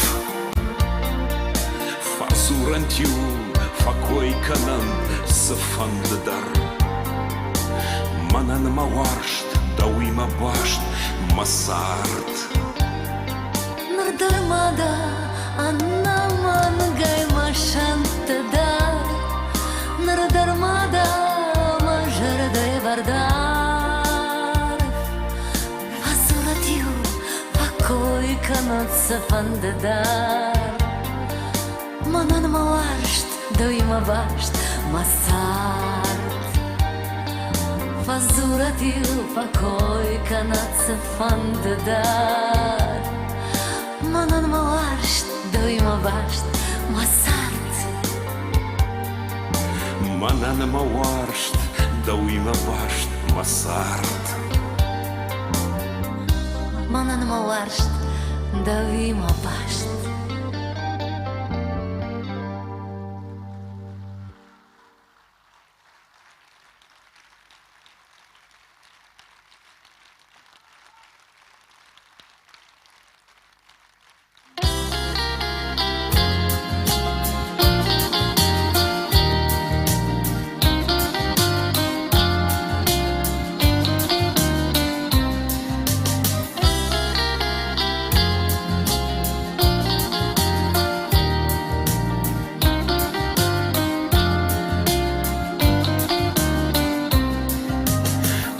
Боныш самандар, амонжин хонын махи.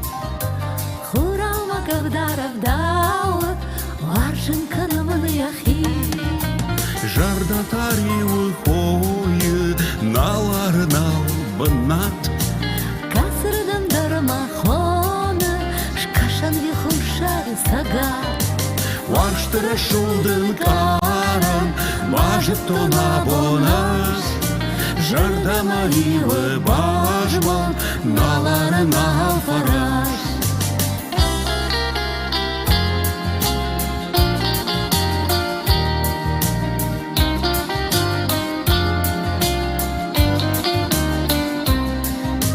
Хураудави был худга, расытты мараштыды. Рашцы макоттай зурга, сафтурау бажаттанаш. Асытта фалама жарда, ахаштай дева чыжгай. Хурка живи кавдала, налману налалдай. Ваштыра шудын каран, бажыт туна бонаш. Жарда маривы бажман, наларына фараш. Асы боныш самантар, амунжын хонын махи. Хуралма кавдаров дала, варжын канымын яхи. Асытта фалама жарда, ахаштай дева чыжгай.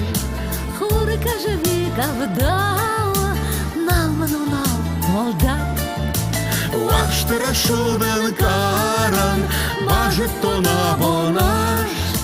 Жарда маривы бажман, наларынал фараш.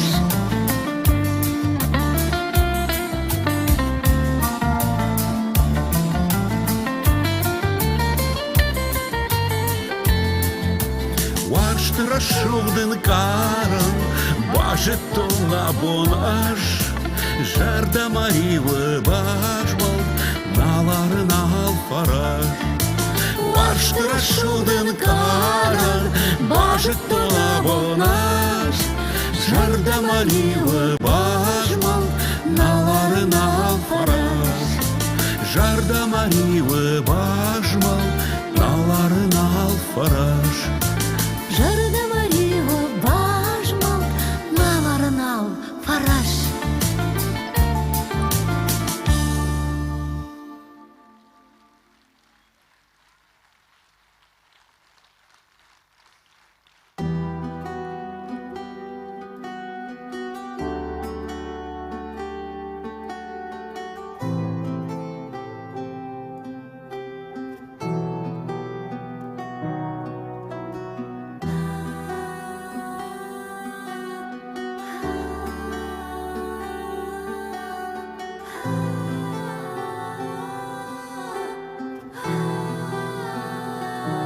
Намафетон да сыштым гашей уаждар, фалмандарнай жахылса штыты кашт.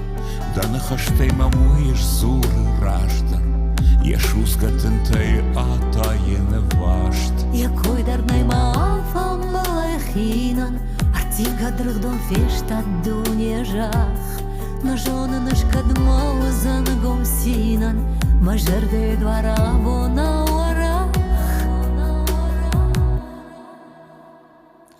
Узанма вашт узан, Фаштагатан савитон, Шахшавай сангмон, Уй шараш за лимон. Да хабыштамын маку, Комаку фоланд фитон, На баузан шабафиден, Шабафиден мамон. Я бажырын вабакотта ябыны, Олар вонжат ажналдан наржахон, Тахын оларфтан дансы мама фыны, Дахи хужан мандар олар вон хон. Якой дарнай маалфам балайхинан, Артив гадрыхдон фештат дуне жах. Но жона нышкадма узангом синан, Мажерде двора вона орах. Узанма вашт узан, Фаштагатан савитон, Шахшавай сангмон, Уй шараш за лимон. Да хабыштамын маку, Комаку фоланд фитон, На баузан шабафиден, Шабафиден мамон.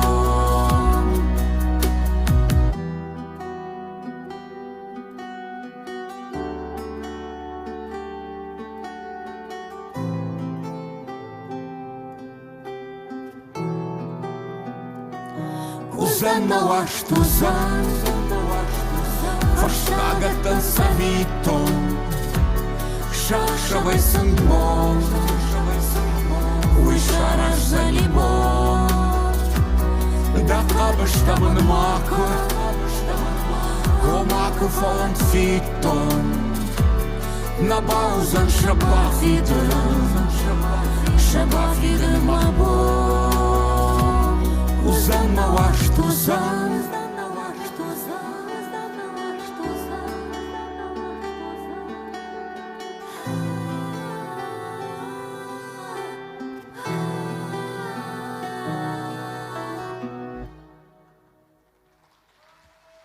Спасибо. Фитон. Асы жарак фыштырсади засохты Музафера, Мзавгаил, на фыштая першаты Тамара. Дуа жара джидар уйражма, кайжарды штамадон. Арта жара джидар. Мана фитон, ма дуа дар арташты. Мама фазурунса кимирона узурун на жона. Асы жара куфыштам, асы жара гразурун яким. Разурую, да. Оттымым барвышта нахашты Музафера нахашты маса кубакашты над жогна ким адон жоган жарыжы нахашты нешто тыңжын сыдар нахашты зиш. Ама мамадан бас архай. Оттырдам аржон зинадыл тыңгрышы нахаштышты. Ама ян биры нахашты рашчық гая аким кадма кадасы димашконы. Салаж раз яким. Дуишь. Махазар, дуиша заже. Ражмасы димашкома, ама урышагав дуиша заже машко изуры. Ама инженвей ярдам кушау водим ирона узгурун женвей ма. Я нахашта салым машахур канавадма. Ма курбасы дивотса яфта забах житта, яфта забах. Ма ямане яфта халиуз хай башаттан кашкешан. Кут курдиятчында оттыр аким. Иронов жак, кут бака катат, мане хасы жарты. Божник. Першаты Тамара.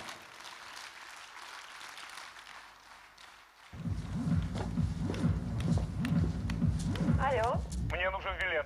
А вы знаете, его сейчас нет. А что передать? Чтобы перезвонил срочно.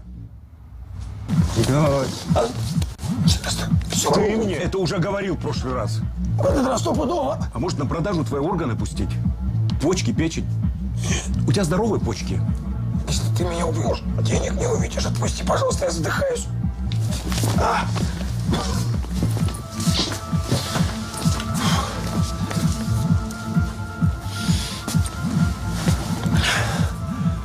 адрес. Одного зовут Рамиль, другого Лавр. Можно тебя сослать? Нужно. Иначе они тебя на Рим не порежут. Я могу идти?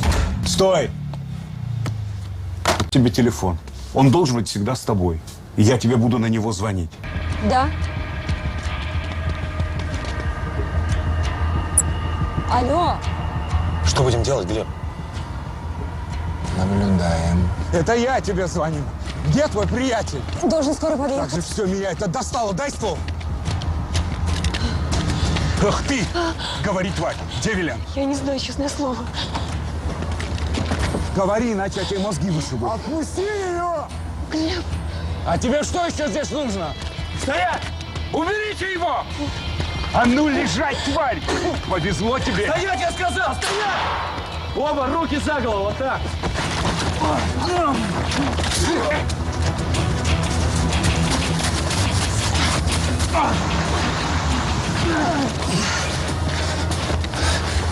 Где она? Кто? Заложница? Не знаю. Если ты мне сейчас не скажешь, где она, я тебя застрелю. Я не знаю. Клянусь, наверное, у Велена. Где он? Я сам хотел бы знать. Исчез.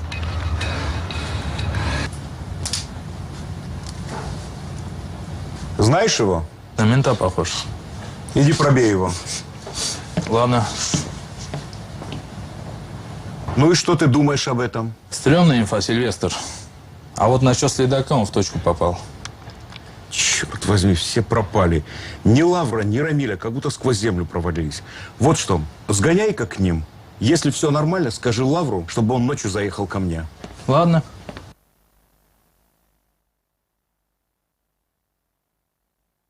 Дорогой Аким, я тебя поздравляю с твоим концертом. Дома очень сильно по тебе соскучились.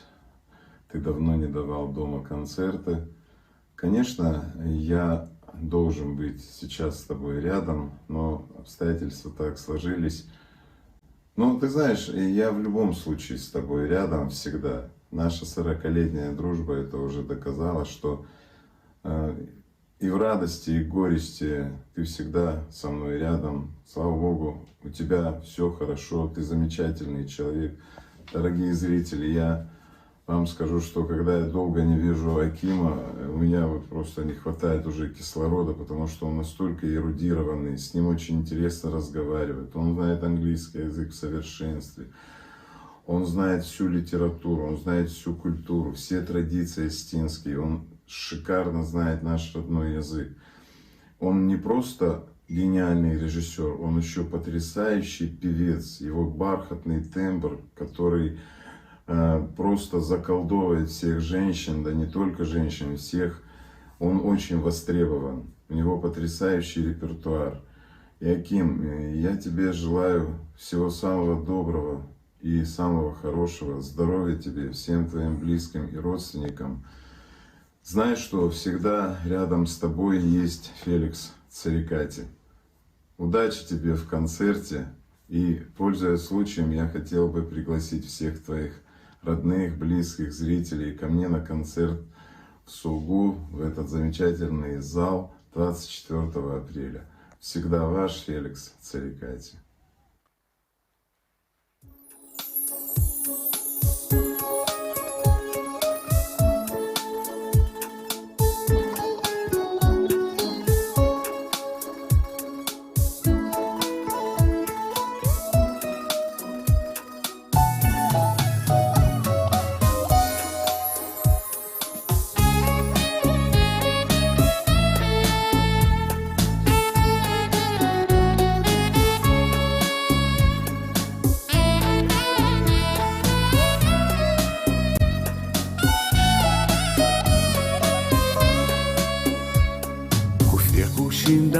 Der sagt dann Hasch, wat feste du ne warti te beder. Sha'ash tvoj mam bahu de angash, ashveshten sama bajarchen fander. كوشن دفع منظر دقالش ففند موادي وخرج خرمشت مجر دا يدار манзыр табан баш насапавар жрох канена массашт Ануш макушин жара гауда зыртам Табудар вон калашан канин Смама варштыка дагаяр сытта Ажамон далдарах иш варсавин Ануш макушин жара гауда зыртам Табудар вон калашан канин Смама варштыка дагаяр сытта Ажамон далдарах иш варсавин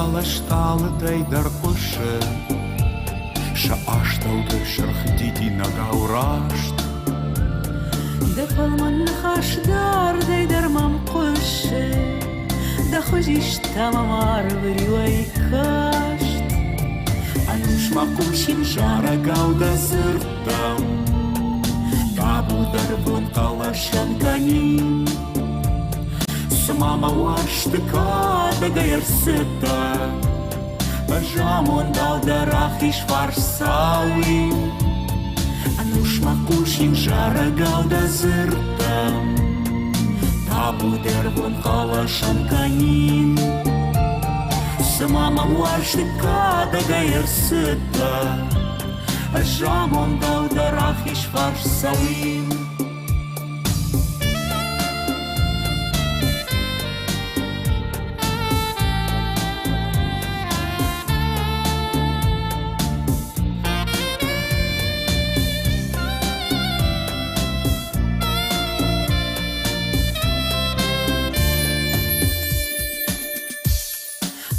Макушин жара гауда зыртам Табудар вон калашан канин Смама варштыка дагаяр сыта Ажамон далдарах иш варсауи Ануш макушин жара гауда зыртам Табудар вон калашан канин Мамам варштыка дагаяр сыта Ажамон далдарах иш варсауин Ануш макушин жара гауда зыртам Табудер вон калашан канин Мамам варштыка дагаяр сыта Ажамон далдарах иш варсауин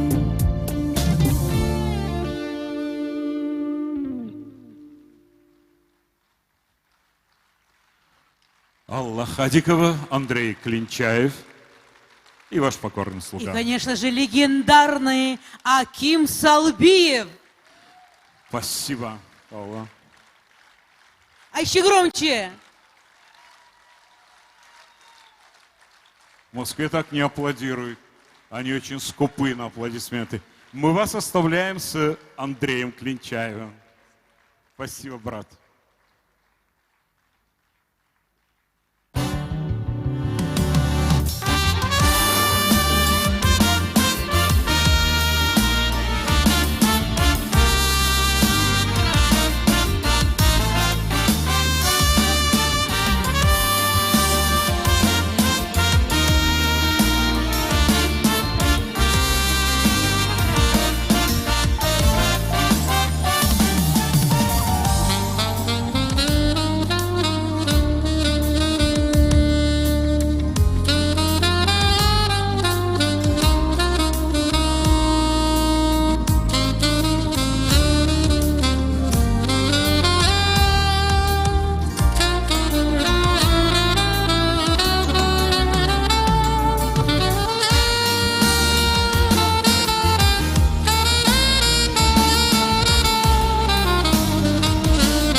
Просыпайтесь, господин фотограф.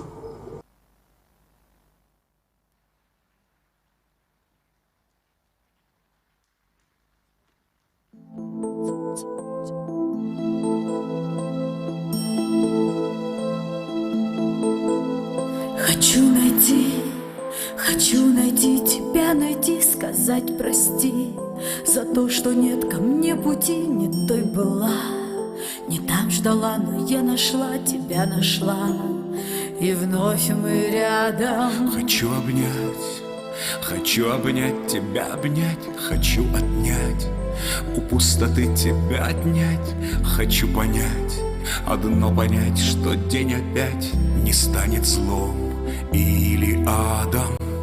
А все, что было без тебя, только боль. А все, что будет без тебя, только боль.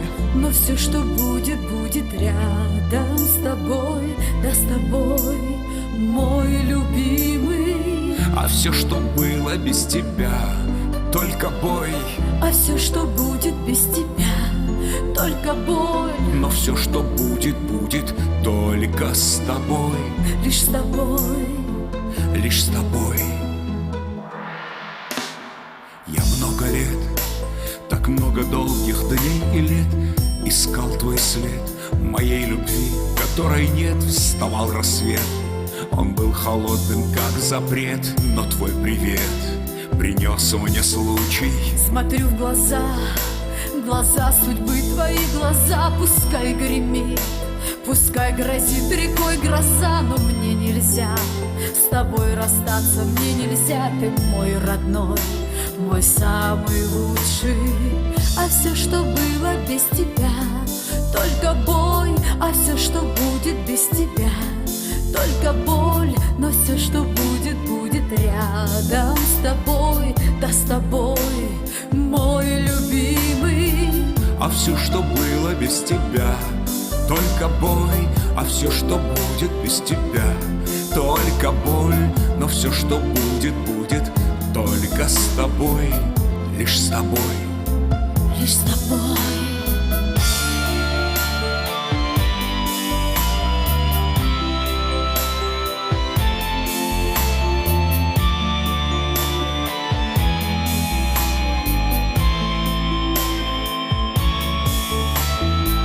А все, что было без тебя, только бой. А все, что будет без тебя, только боль. Но все, что будет, будет рядом с тобой. Лишь с тобой. Лишь с тобой.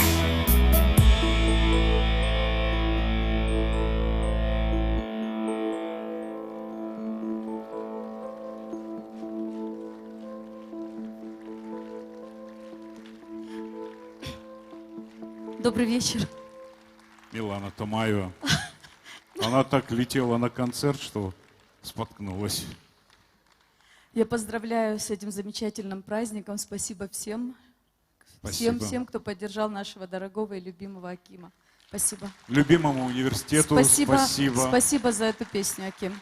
Спасибо тебе, Милана Томаева. Кстати, спасибо ректору Алану Рузмаговичу Агоеву и проректору Алану Темурадовичу Кукаеву. Надеюсь, они в зале. Идем дальше. Мне каждый раз очень тяжело покидать Россию. Но, с другой стороны, у меня всегда радость возвращения в Париж, возвращения домой. Но у меня ужасное раздвоение личности. Когда я из Парижа лечу в Москву или из Москвы в Осетию, у меня ощущение из Парижа в Москву, что я еду домой, из Москвы в Осетию, что я еду домой, из Осетии в Москву, что я возвращаюсь домой, из Москвы в Париж, что я возвращаюсь домой. Это жуткое состояние.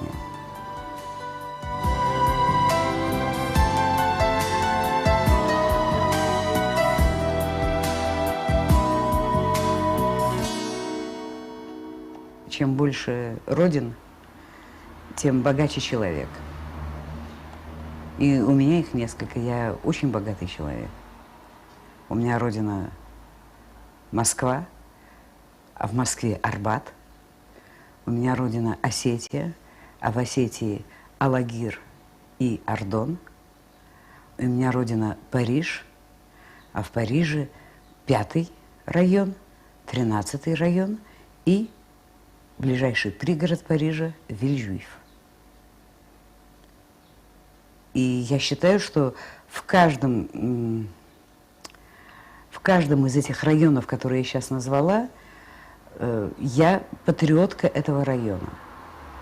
Причем патриотка убежденная, вот на смерть пойду, защищая интересы этого района.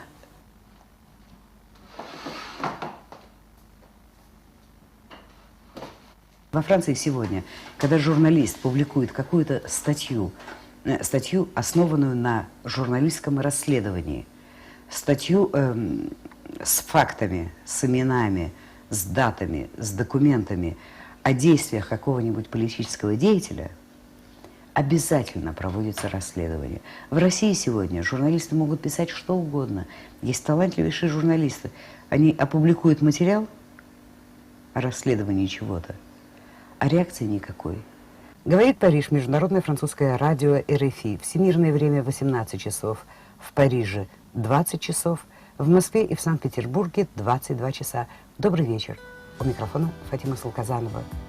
Радио «Свобода» было большим, огромным островом свободы, на котором, где работали люди, которые думали только о том, как сделать, чтобы Россия стала демократической страной, чтобы люди могли ездить друг к другу, общаться друг с другом. Нет, это было действительно, это было прекрасное место, это было сборище российской интеллигенции. Там был концентрат российской интеллигенции в Европе.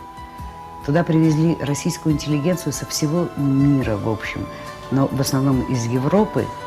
И они там жили, они там работали и думали только о России и только, я бы сказала, о благе России. Сегодня ситуация изменилась, и она изменилась очень резко. Я это изменение заметила, когда я еще была заместителем главного редактора «Радио Свобода», и когда однажды один из внештатных сотрудников «Радио Свобода» из Москвы позвонил, предложил какую-то тему для комментария. Я ему сказала: очень хорошо, мы принимаем эту тему. Он сказал: а как ее осветить? И я ему на это ответила: осветите так, как вы понимаете это событие. Он сказал: ну, я понимаю, может быть, не так, как понимают американцы. Скажите, как я должен осветить эту тему? Ее же ведь можно осветить так, а можно и так. И я тогда поняла все. Началась новая эра журналистики, где журналистам надо говорить, как они должны осветить события. В то время как до этого, до появления вот этой волны молодежи советской, а потом постсоветской, на радио «Свобода», до этого никто никогда не посмел бы ни одному из сотрудников радио «Свобода» сказать: вы должны осветить это событие так или так. Мы освещали события так, как мы понимали его своим сердцем, своей совестью, своим знанием истории и возможного развития истории и так далее.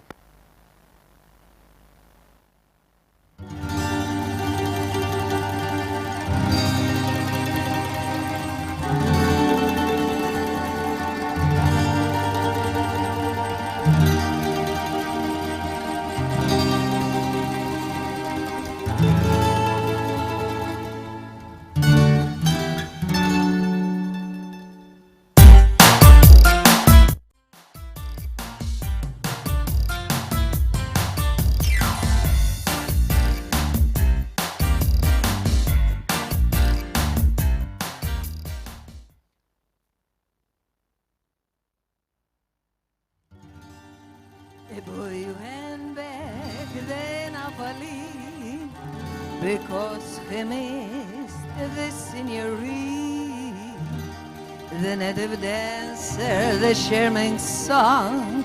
But wait a minute, something wrong.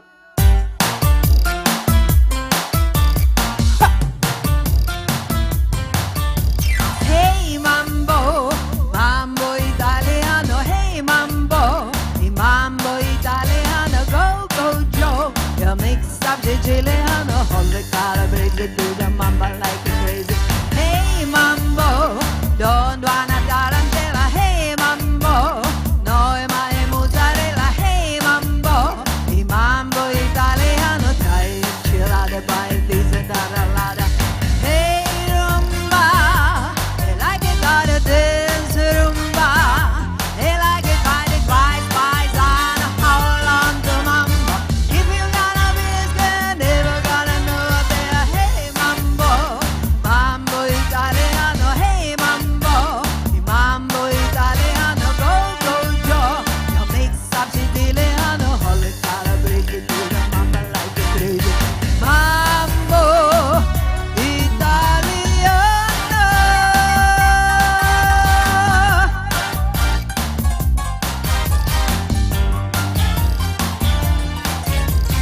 Спасибо огромное, Штырбужник. Хочу поблагодарить Акима за то, что он нам всем устроил такой праздник. Хотелось бы чаще. Спасибо.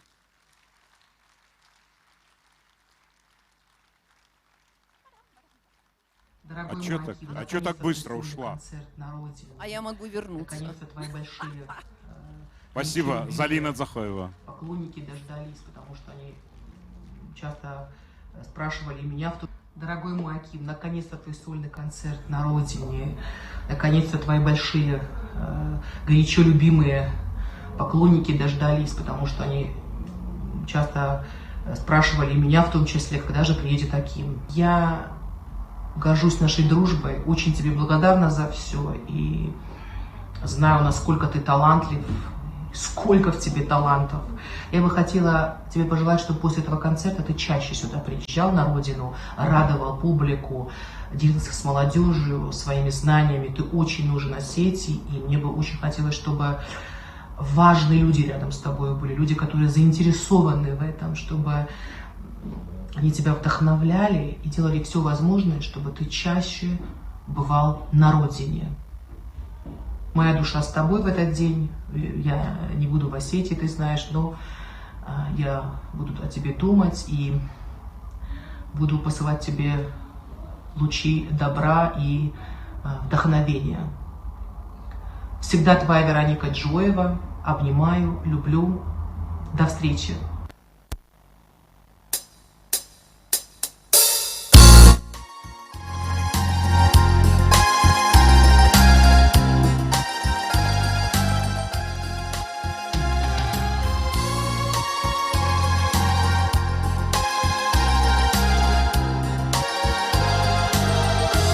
В шумном городе мы встретились весной. Сколько улиц мы прошли тогда с тобой. Сколько раз с тобой прощались и обратно возвращались, чтобы снова все начать. В шумном городе мы встретились весной. До утра не расставались мы с тобой. Звезды зорька погасила, но нам ночи не хватило, чтоб друг другу все сказать. Мне б забыть, не вспоминать этот день, этот час. Мне бы больше никогда не встречать этих глаз. Но опять весенний ветер в окна рвется и зовет. Он спешит тебе навстречу, песню новую поет. Может, нового и нет в словах моих. Эта встреча, как и тысячи других. Пусть похожа на другие, у меня она впервые, у меня она одна.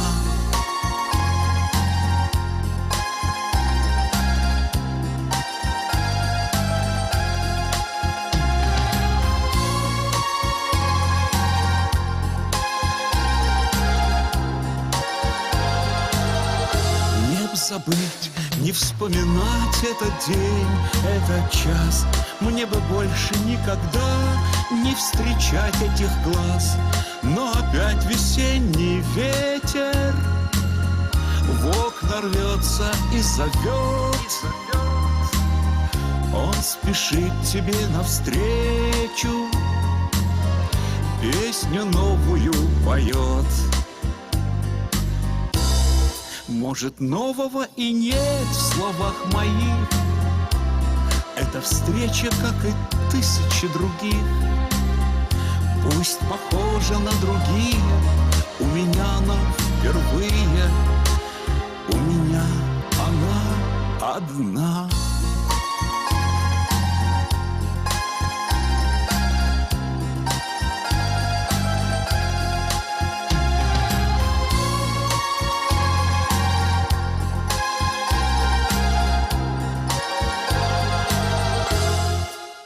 Спасибо. Так. Спасибо, это моя сестра. Да.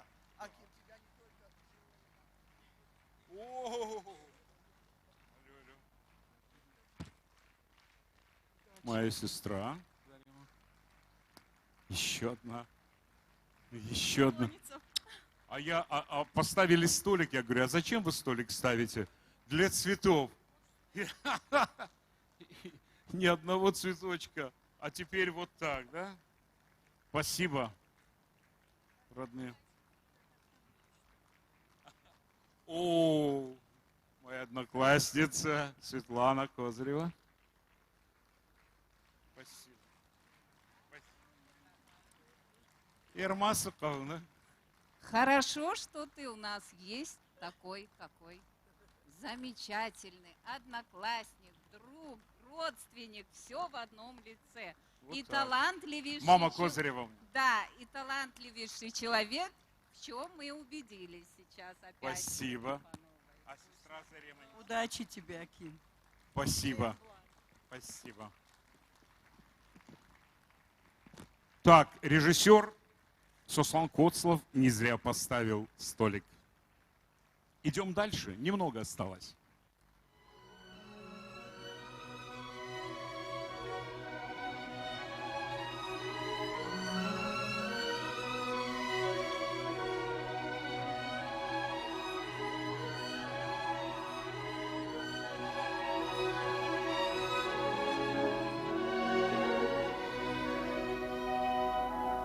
О Веронике Дударовой можно говорить бесконечно. Это человек-оркестр, это человек яркий, это человек, вот вы знаете, Богом одаренный человек, которого когда-то в темечко поцеловал, когда был младенцем Господь. У него есть все. Есть друзья, есть поклонники, есть замечательный оркестр, который объездил весь мир. Она сама человек душевный, теплый, отдающий, дарящий просто потоками своего обаяния. Человек, который состоял в советское время, продолжает работать в сегодняшнем времени. Я хочу сказать, он очень тонкий, ранимый, сентиментальный, очень трогательный человек, воспринимающий все, пропускающий все через себя, чувствующий каждое мгновение, потому что такой человек наполняется нашей любовью и от этого отдает такое огромное количество своего обаяния и таланта, что мы получаем, слушаем диски, кассеты, смотрим по телевизору, ездим по городам и говорим: Дударова, Вероника, Дударова, это ваша, русская, отсюда, из России. Не важно, что она осетинка, важно, что она русский человек, состоявшийся в России, получивший здесь признание и отдающий это признание и несущий гордо флаг русского, красивого, талантливого, творческого человека.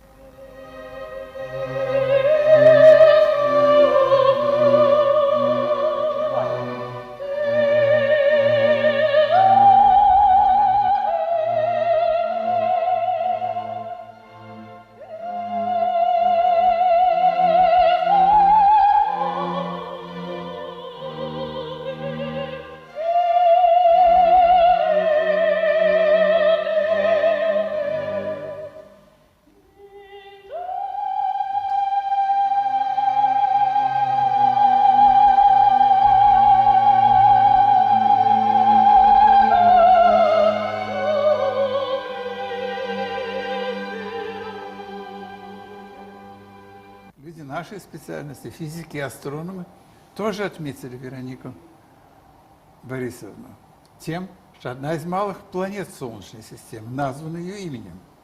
Это редкая честь. Эти кандидатуры отбираются специальной комиссией, утверждаются затем Советом астрономов России, это еще было в Советском Союзе, затем утверждаются международные комиссии, и затем за ней закрепляется так называемая малая планета или астероид.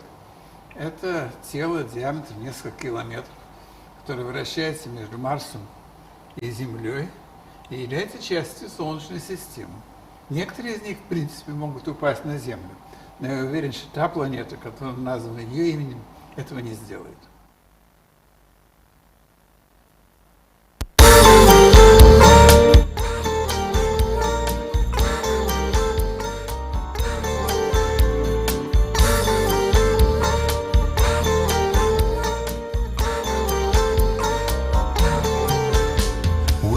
Жардожна, она хурмафанта, май рухши таманта, она жунга хош, нажито дощида, касайма марсета, маамон тузына, Kanetama rışt Ne голен мажардайы На корон варшты Да сашты ты тавший На рухший малыш На рюмовы зыштам На синема машты На фидан болица На фидан рашут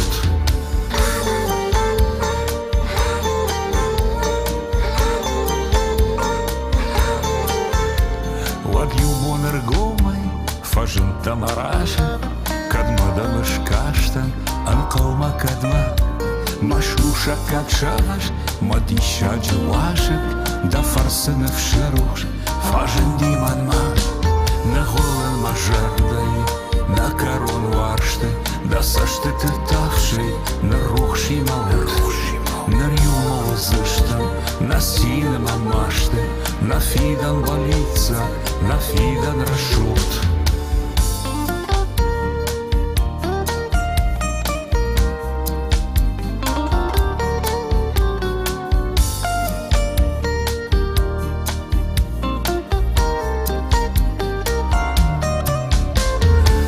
Ави пайды шахашт, марагонах сонфан, мамондан куван, табута канен, фандыма дауима, Волнарфтан фатахын, фандыма дауима, анушты савен, на голен мажардай, на корон варшты, да сашты ты тавший, на рухший малыш, на рюмовы зыштан, на синема машты, на фидан болица, на фидан рашут, на голен мажардай, на корон варшты, да сашты ты тавший, на рухший малыш, на рюмовы зыштан, на синема машты, на фидан болица, на фидан рашут.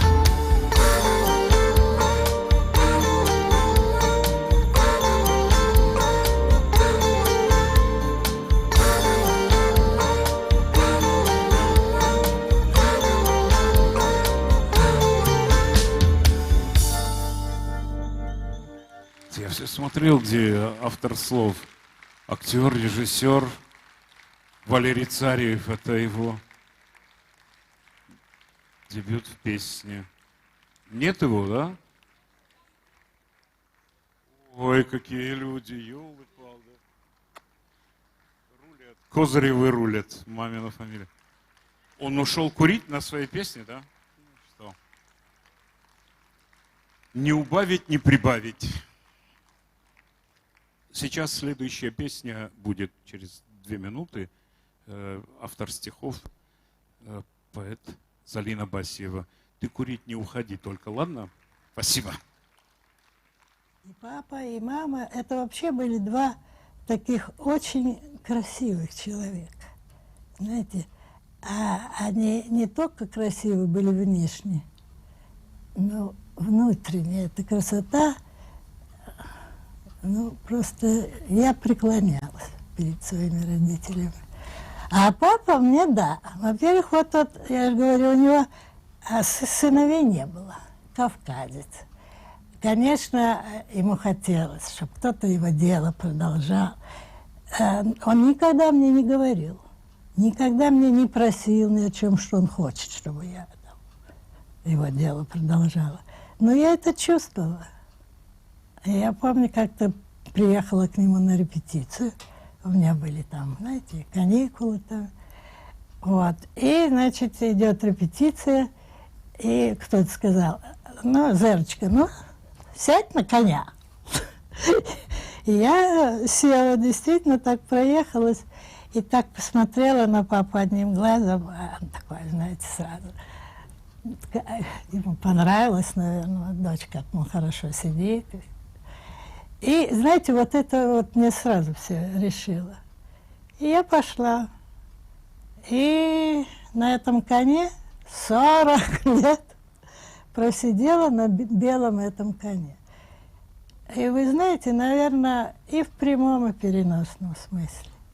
Потому что ни личной жизни не было. Все одна работа. Мои партнеры, мои лошади.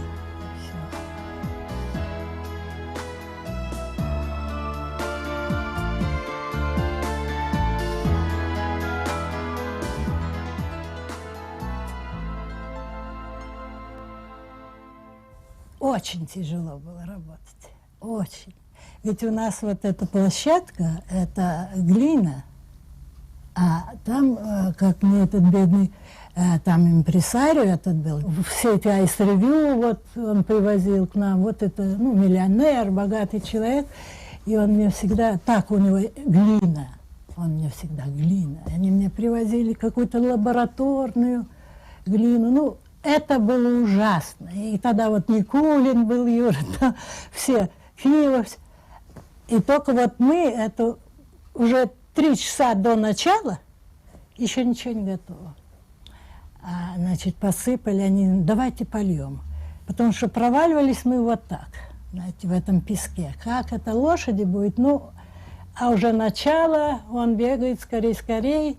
Еще один у нас был артист такой, он вообще отказался работать, потому что действительно было очень опасно. А один там был дядя такой, из этих самых органов, и, значит, он пришел и говорит, нет, знаете, если вы берете на себя ответственность, начинается. Вот. Я говорю, ну, такая храбрая. Я говорю, ну, ладно, я беру. Потому что этот пришел, импресарио сказал, если этого номера не будет, можете ехать домой. Знаете, вот так вот был вопрос. Там 18 тысяч сидят, все ждут. И я пришла к своим ребятам, я говорю, давайте так, ребята. Как будто там все в порядке. Не смотрите вниз, будем работать. И вот я выезжаю, королева, и чувствую, что ноги лошадиные проваливаются куда-то до колен почти что.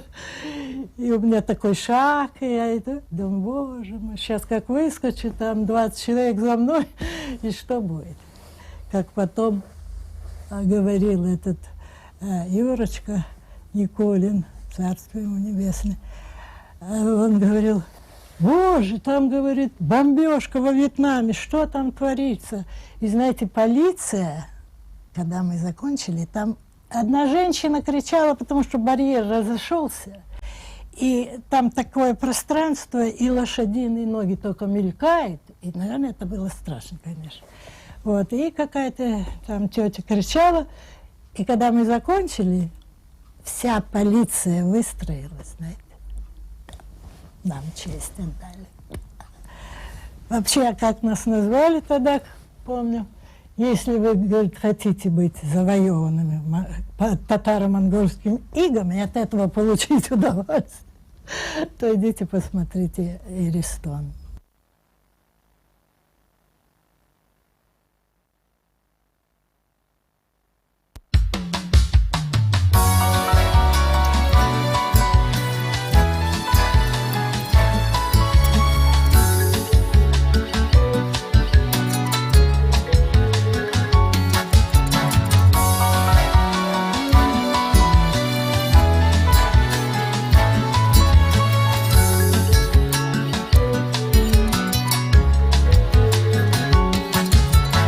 Саштыты анахортых, мажардаю сахкарфатых, шауасары, шауасары, шауасары фадан. Она давно жонын сарын, мажардадынны фонтканым, я бул шарак был синзинат, я синзинат хашсан. Она давно жонын сарын, мажардадынны фонтканым, я бул шарак был синзинат, я синзинат хашсан. Наших дагваштым жардивак, на Амондан я фидивак, на Шармарбат сахар калга, сахар такалга тил. На Риутыныр ахшидга арт, канзыштамах бали цаксарт, дуа жардае юманыр, кофештадышты ю. На Риутыныр ахшидга арт, канзыштамах бали цаксарт, жардае юманыр, кофештадышты ю.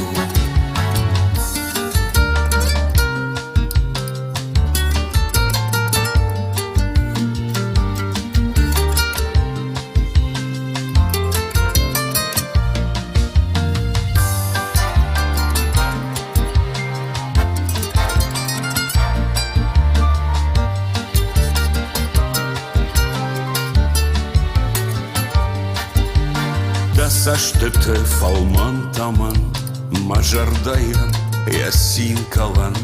Да хужимам, артахт уалар в тайжат.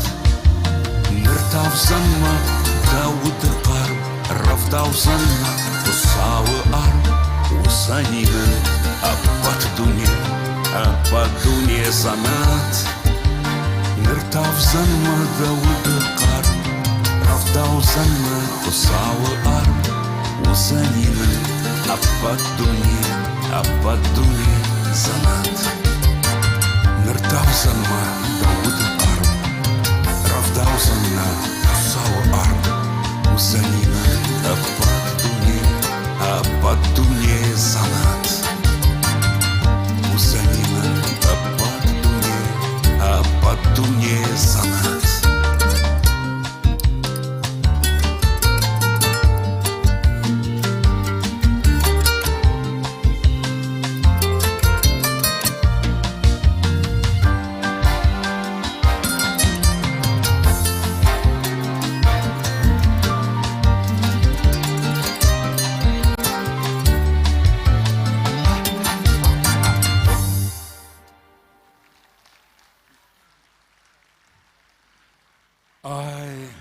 Автор стихов этой песни, поэт Залина Басиева, Лейла. Поклонниц прибавляется. Спасибо. Я бы хотел тебя представить. Ты как? Ты готова? Ну, это же интересно, слушайте. Поэт Залина Басиева. Народный поэт Осетии.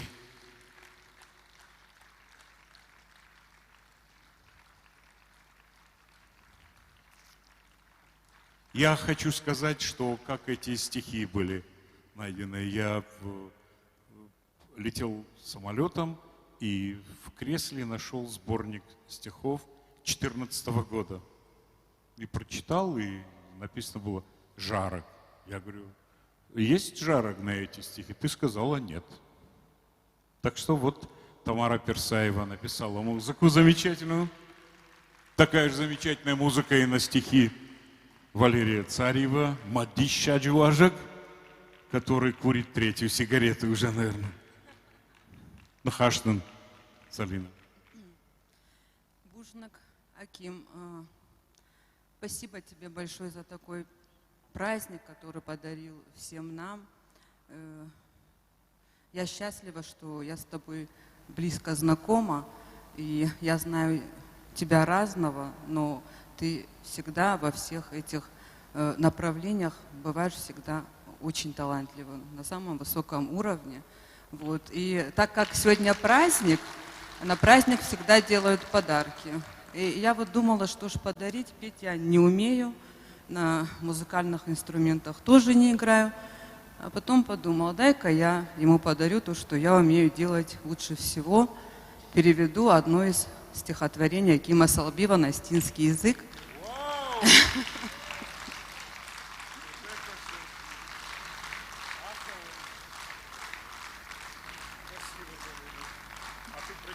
Да, если позволите. Я поддержу. Это очень...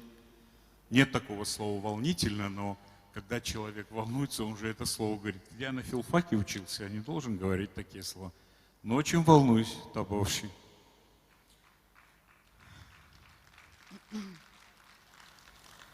У Акима такая глубокая философия в произведениях, и, конечно, переводить его было совсем непросто, потому что надо было погрузиться, это не поверхностный перевод должен быть, хотя я никогда так и не перевожу. Я выбрала произведение «Апрель», потому что апрель близок, и как-то вот он больше понравился. Апрель.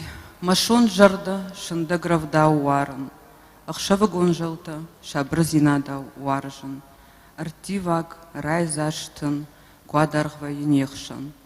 Тыжмык тымыгай ды аштак авдатай, нештам накышмата амхиз, а моя жена махтар судиш, штей сыиш, а масузан дартар. Жахон фандак тадарх, маках фандак арфалман, Ама апрель сырах ашталия машарма. Масарт хуматагнау, фасав агатырк ухай. Апрель, апрель, фалау, ажбавша донда рухшай. Нырма унында фад, нырмада ундай райгунд, фалакашт кат шравзда, вод мандыр дафашта ахун.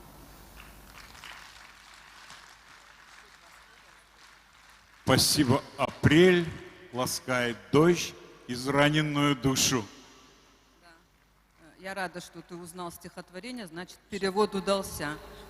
Аким ирштона кадов тауш мадан бужнак мамада куха бира антарсина табафтанд. Бужнак. Спасибо. Казбек Дахома Факаш. Так, я освобождаю сцену, потому что сейчас выйдет на эту сцену человек, который не нуждается в рекомендациях и представлениях. Примадонна, актриса, женщина, которая поет заслуженная артистка России, народная артистка Осетии, ну, прямо чуть ли не с детства. Светлана Медоева и Альберт Валиев.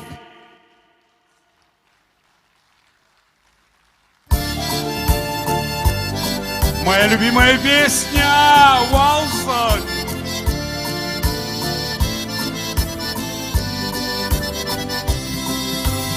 О, каланганак фандыр, амондыр хаштай манан, табыш мажара, шпусканыш ман, дафадырай.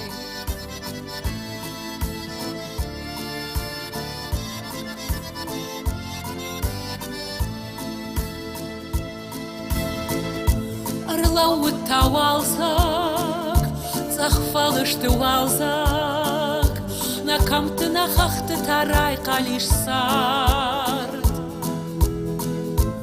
Арвы тыгдады, шагурын дендарк, мауыт тарду яушнарыгнын карт. Ашкушын да калаш, да варшом нахашта, ашун как машарда массаш гыртагт. Сымыдишай шушагай, вайында фашта, таршындын мабалицку фализайдар.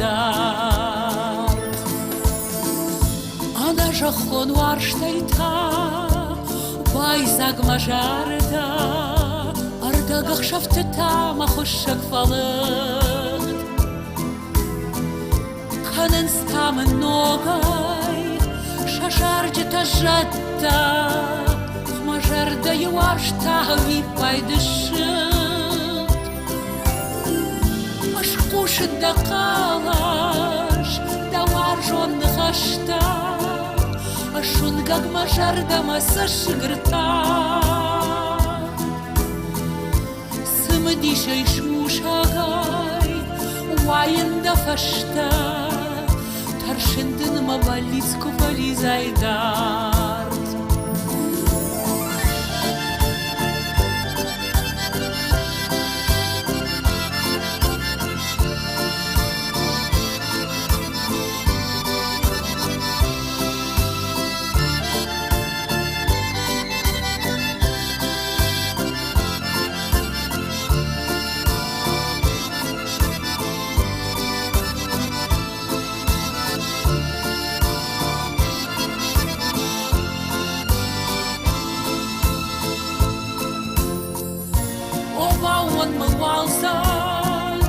Захфалышты валзак, шузы марила каттарал цахарт. Шашахарина валзак, аманта варак, варжон шардатаны щукан шасарт. Ашкушында калаш, да варжонны хашта, ашун гаг мажарда массаш гыртагт. Сымыдишай шушагай, Уайында фашта Таршындын мабалицку фализайдан Ашкушында калаш Давар жонны хашта Ашунгак машарда маса шыгырта Сымадишай шушагай Уайында фашта Таршындын мабалицку фализайдан Таршындын мабалицку фализайдан Таршындын мабалицку фализайдан Фаса ушты мабон, амана жоныш масашыкта да фашонтыл кудуайынс. Баргасажныр масашыкта хоным фалауи амонт. Мештр амонтае. Ажай ваттарна бавацынан тайн. Жда машанты шнывканзынан ларштай. Шнывканзынан уалзыгон кавдая. Арвгаратта. Шавахшиты цагаштай. Ажда ваттарна вканзынан расшухтай. Навканзынан поэзии сахартай. Фалау. Ажда каднешка нам маудай. Машагаштай. Мажардае Тагалтай.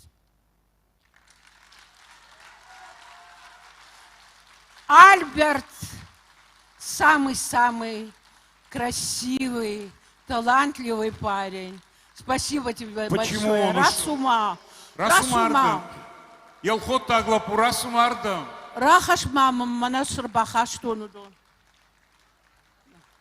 Ага. Спасибо большое. Спасибо. А Дон, это неоценимый.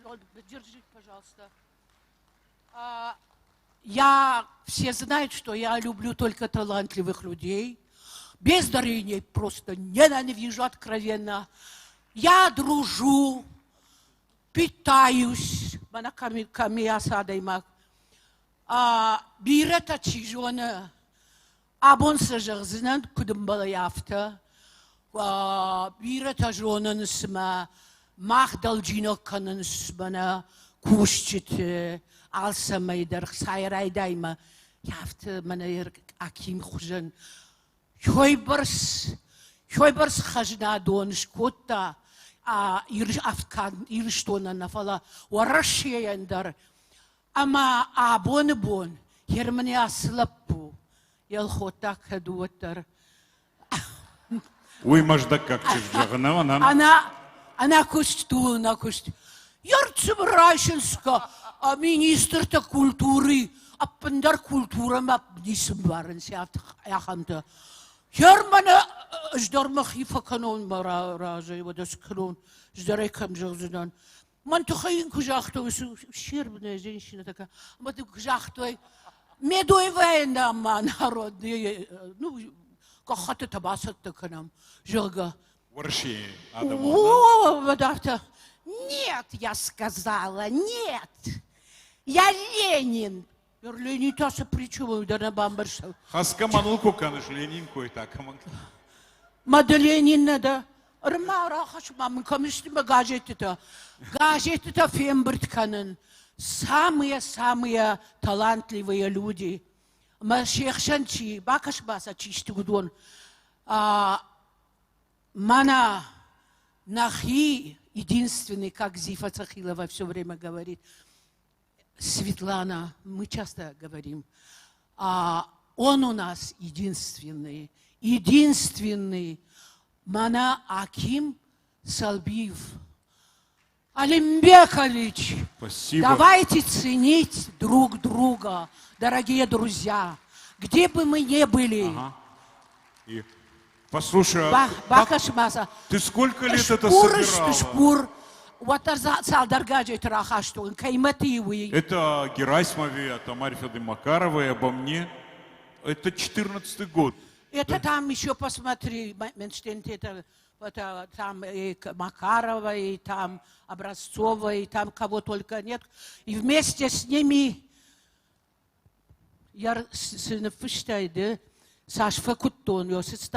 земную жизнь пройдя до половины, я заблудился в сумрачном лесу.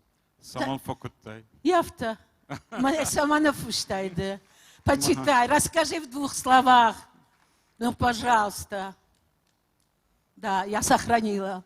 Вместе с этими газетами. Какие сюрпризы ойден башит Залина Завгората Алмаскотта, Светлана Борисовна Дон, Сашсам Дашаж, Иван Дашаж, Дамиш.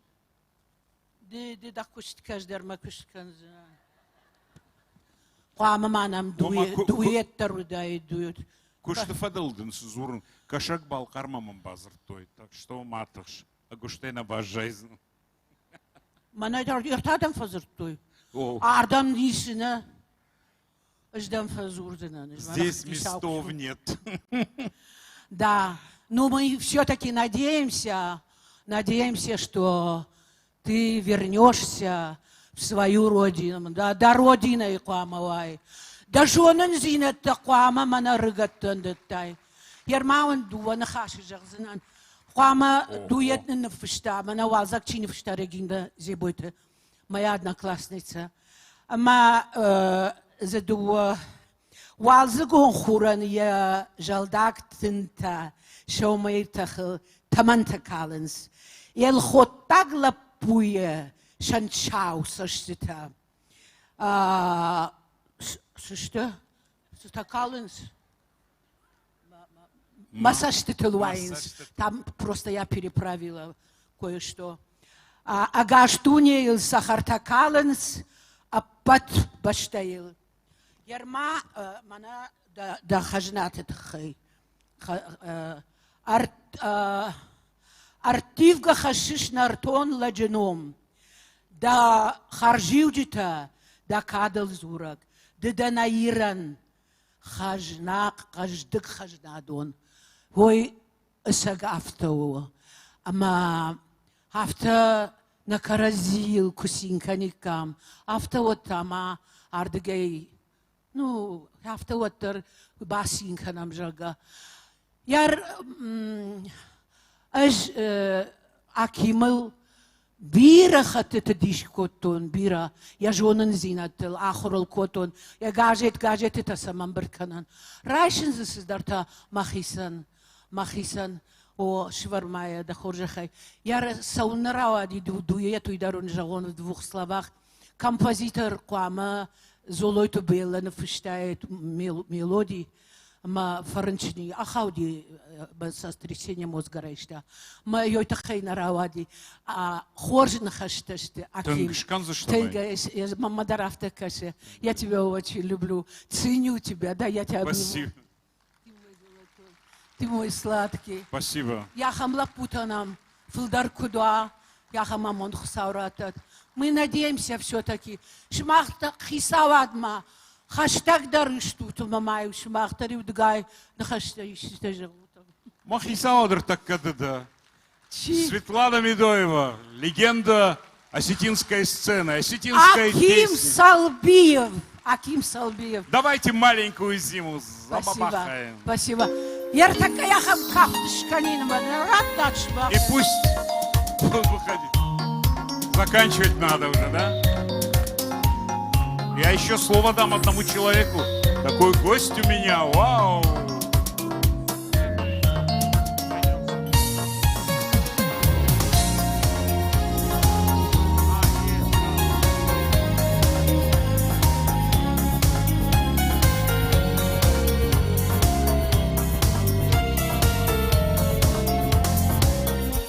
Тепло твоих ладоней, любимых глаз тепло, холодной вьюгой снежной нежданно замело, и губ твоих прохлада напоминает мне, что все ушло куда-то в каком-то странном сне. Маленькая зима сводит меня с ума, сводит меня с ума. Маленькая зима, маленькая зима сводит меня с ума, сводит меня с ума. Маленькая зима, мне радостного смеха не слышно твоего, лишь эхо, только эхо еще хранит крыло. Лишь память осторожно подсказывает путь, где снова встретить можно тебя когда-нибудь. Залина Баева. Маленькая зима сводит меня с ума, сводит меня высокоцелжена. Маленькая зима сводит меня с ума, сводит меня с ума. Маленькая зима ничем не объяснима, что в самый жаркий день есть маленькие зимы на сердце у людей. Они нерастопимы, Жанна, бывают иногда. Те маленькие зимы, я думал, станет сейчас мое, большие холода. Маленькая зима сводит меня с ума, сводит меня с ума. Маленькая зима, зима сводит меня с ума, сводит меня с ума. Маленькая зима. Маленькая зима сводит меня с ума, сводит меня с ума. Это поет Анастасия сама. А теперь мы. Маленькая зима сводит меня с ума, сводит меня с ума. Маленькая зима. Вот так. Спасибо! Спасибо Российскому фольклорному центру, его северостинскому отделению, председателю Сослану Коцлову, а вторую режиссеру проекта. Спасибо любимому университету. Тут в 50 метрах филологический факультет. И еще, грустить полезно в жизни. Я посвящаю эту встречу с вами своим родителям и своему старшему брату, с которого мы остались. Спасибо вам. Наслаждайтесь жизнью, наговоритесь с родителями, общайтесь, покупайте торт, Ванечки и разговаривайте о чем угодно. Здрасте, здрасте, ой. Ой, какие гости, Нелли. Привет, привет. Зара, Эрдафеттон. Отнеси, пожалуйста. Ну и теперь, когда фасаут, когда только начинается жизнь. Это от Лаварта. Так, это значок Центральный дом работников. Спасибо, я говорю вам всем. Альберт Валиев, Ялхот Таглапу.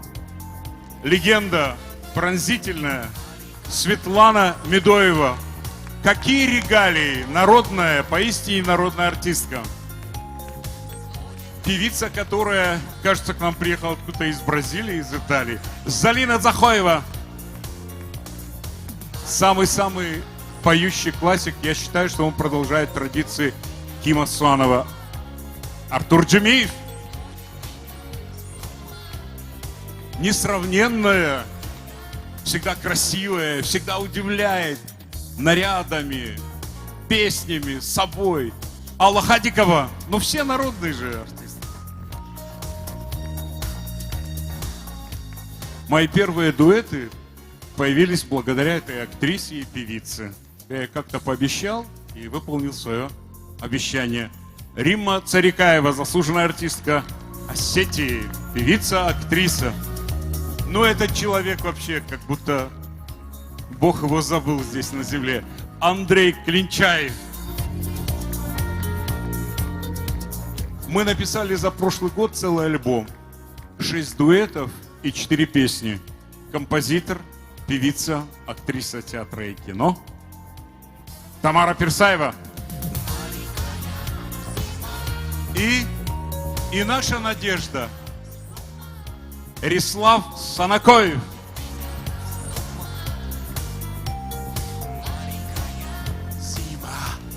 Сердечное спасибо всем. Джанлей Джилоев. Всегда у тебя фонограммы есть. Эдуарда Базаева, да? А Эдуард где? Иди сюда, на сцену выйди. Это культура называется. Ты же пел у нас концерт, правильно, да? Давай, ждем. Хлопай ему, ждем. Эдуард Базаев.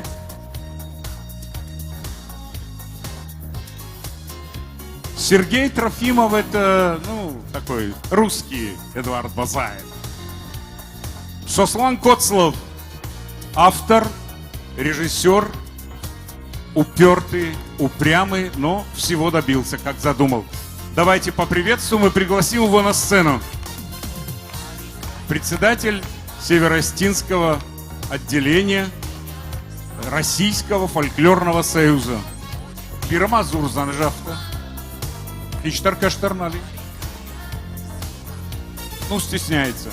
Спасибо вам, друзья. Вы в зале, я видел глаза ваши. Мне приятно. Жизнь прекрасна. Жизнь такова, какова она есть. И больше никакова. Надо жить.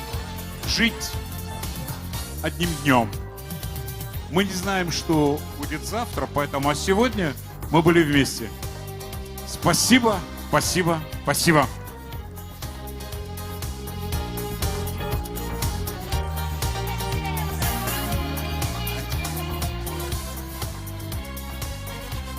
Бывают иногда те маленькие зимы, большие холода. Давай селфи на канаме. Спасибо. Пошла Марасов. Они уже пошли.